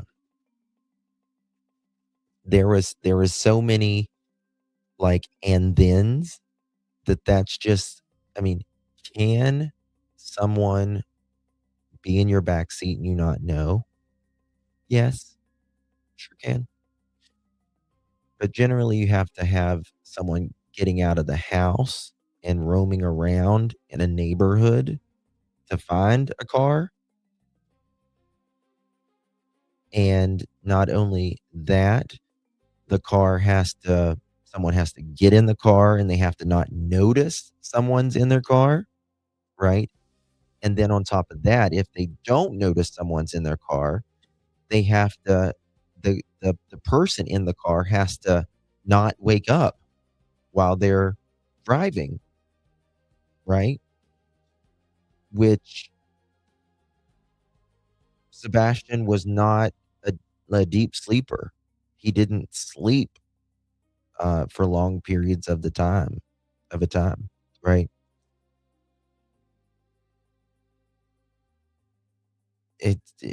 And also you have to have just one person in the vehicle other than, you know, there's a lot of times there's more than one person in a vehicle, right? So there's more than one person in the vehicle, you're more likely to see someone in there. And there's just a lot of details that you just didn't think through. I mean, I understand. Never mind. That's all. I've already talked 3.5 hours. We got a lot more to go over on this, guys. A lot more. But 3.5 hours is insane already. But he would have been seen getting in. I mean, yeah, you would think he would have been seen getting out of the house, right? And then you would think, that's what I'm saying, baby, kisses. You would think that not only if he's seen getting out of the house, he would have been seen checking car doors, right? To get in somewhere. And that still doesn't explain, I don't know, a phone at a dam and stuff like that, right? It was a Sunday night into Monday morning. Right. Guys, Lord willing, I'll be here tomorrow. I might go live on J for A here in a little bit with Pearl. I don't know. We'll see how I feel. I'm not feeling the greatest. Hopefully these antibiotics will kick in.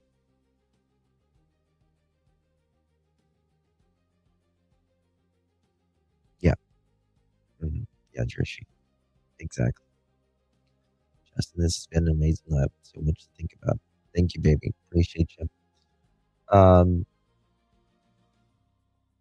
There's a lot more tomorrow. It should be an interesting live if we do one for Sebastian. I really need to do at least 2 lives tomorrow.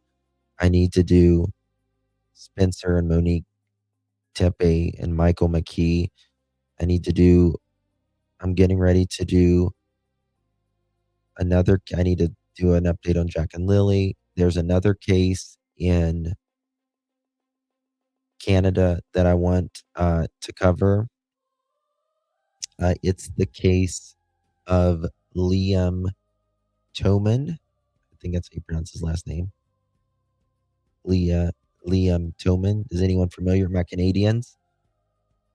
You familiar with that? It does.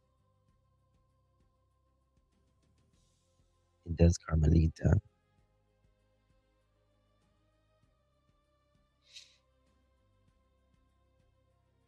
Yeah, Maurice. She wasn't there that night, though. She was not there.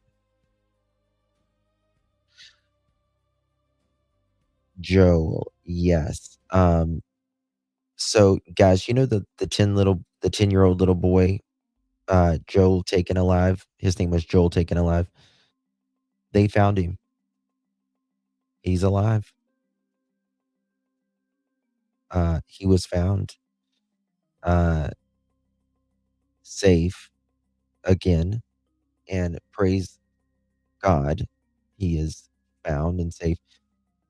But the case reminds me so much of the case out of Oklahoma that we just did. Girl, I am eating it. All of the above. And Paul's vitamin C. Cough drops. That child, Joe Taken Alive, he was living with his uncle when he was little. His uncle died, right? Then he moved in with his mom. His mom died. Then he moved in with another family member. That family member, he was taken out of there because he was it wasn't safe. Then he went with his stepmom and dad, and now he's running away. There's got to be more, in my opinion. There's only a reason why a 10-year-old boy is running away in minus 40-degree weather behind a Dollar General. And so I hope they investigate that just like they did in Oklahoma. Damn right, Tina. He's 10 years old and he's been through that much. Yeah, running away at 1 a.m., minus 40 freaking degrees behind a Dollar General. Nothing happens good behind a Dollar General. Like Nancy says, nothing happens good after midnight. Nothing happens good behind a Dollar General either. Dollar General. That's right. Amen. Mhm.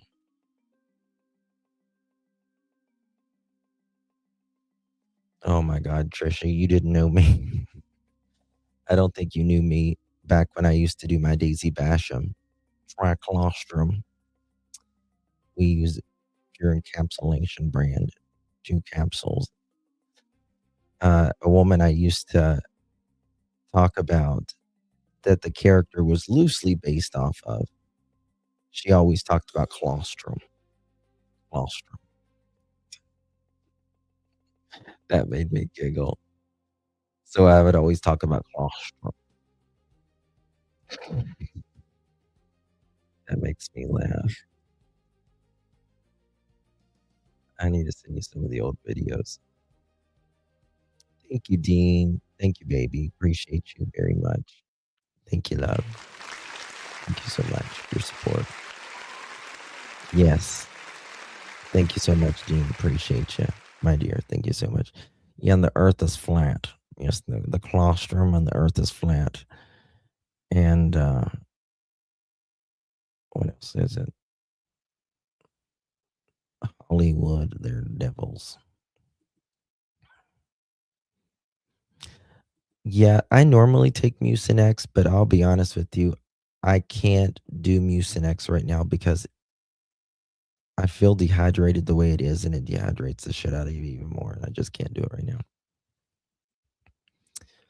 I remember it all the time. Yes. Colostrum. I wonder where that little bag is anyway. All right, guys. The Taken Alive family is very connected to the tribe across. Yeah. Hey, it's cause my kiddo needed the boost. Is IgG. Hey, no, it is immune boosting. There's no, I appreciate it. It just reminded me of the old days.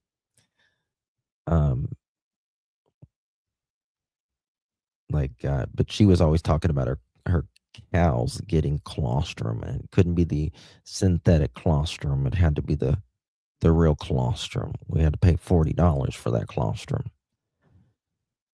Oh, God. All right, guys. Good night, everyone. God bless. Thanks.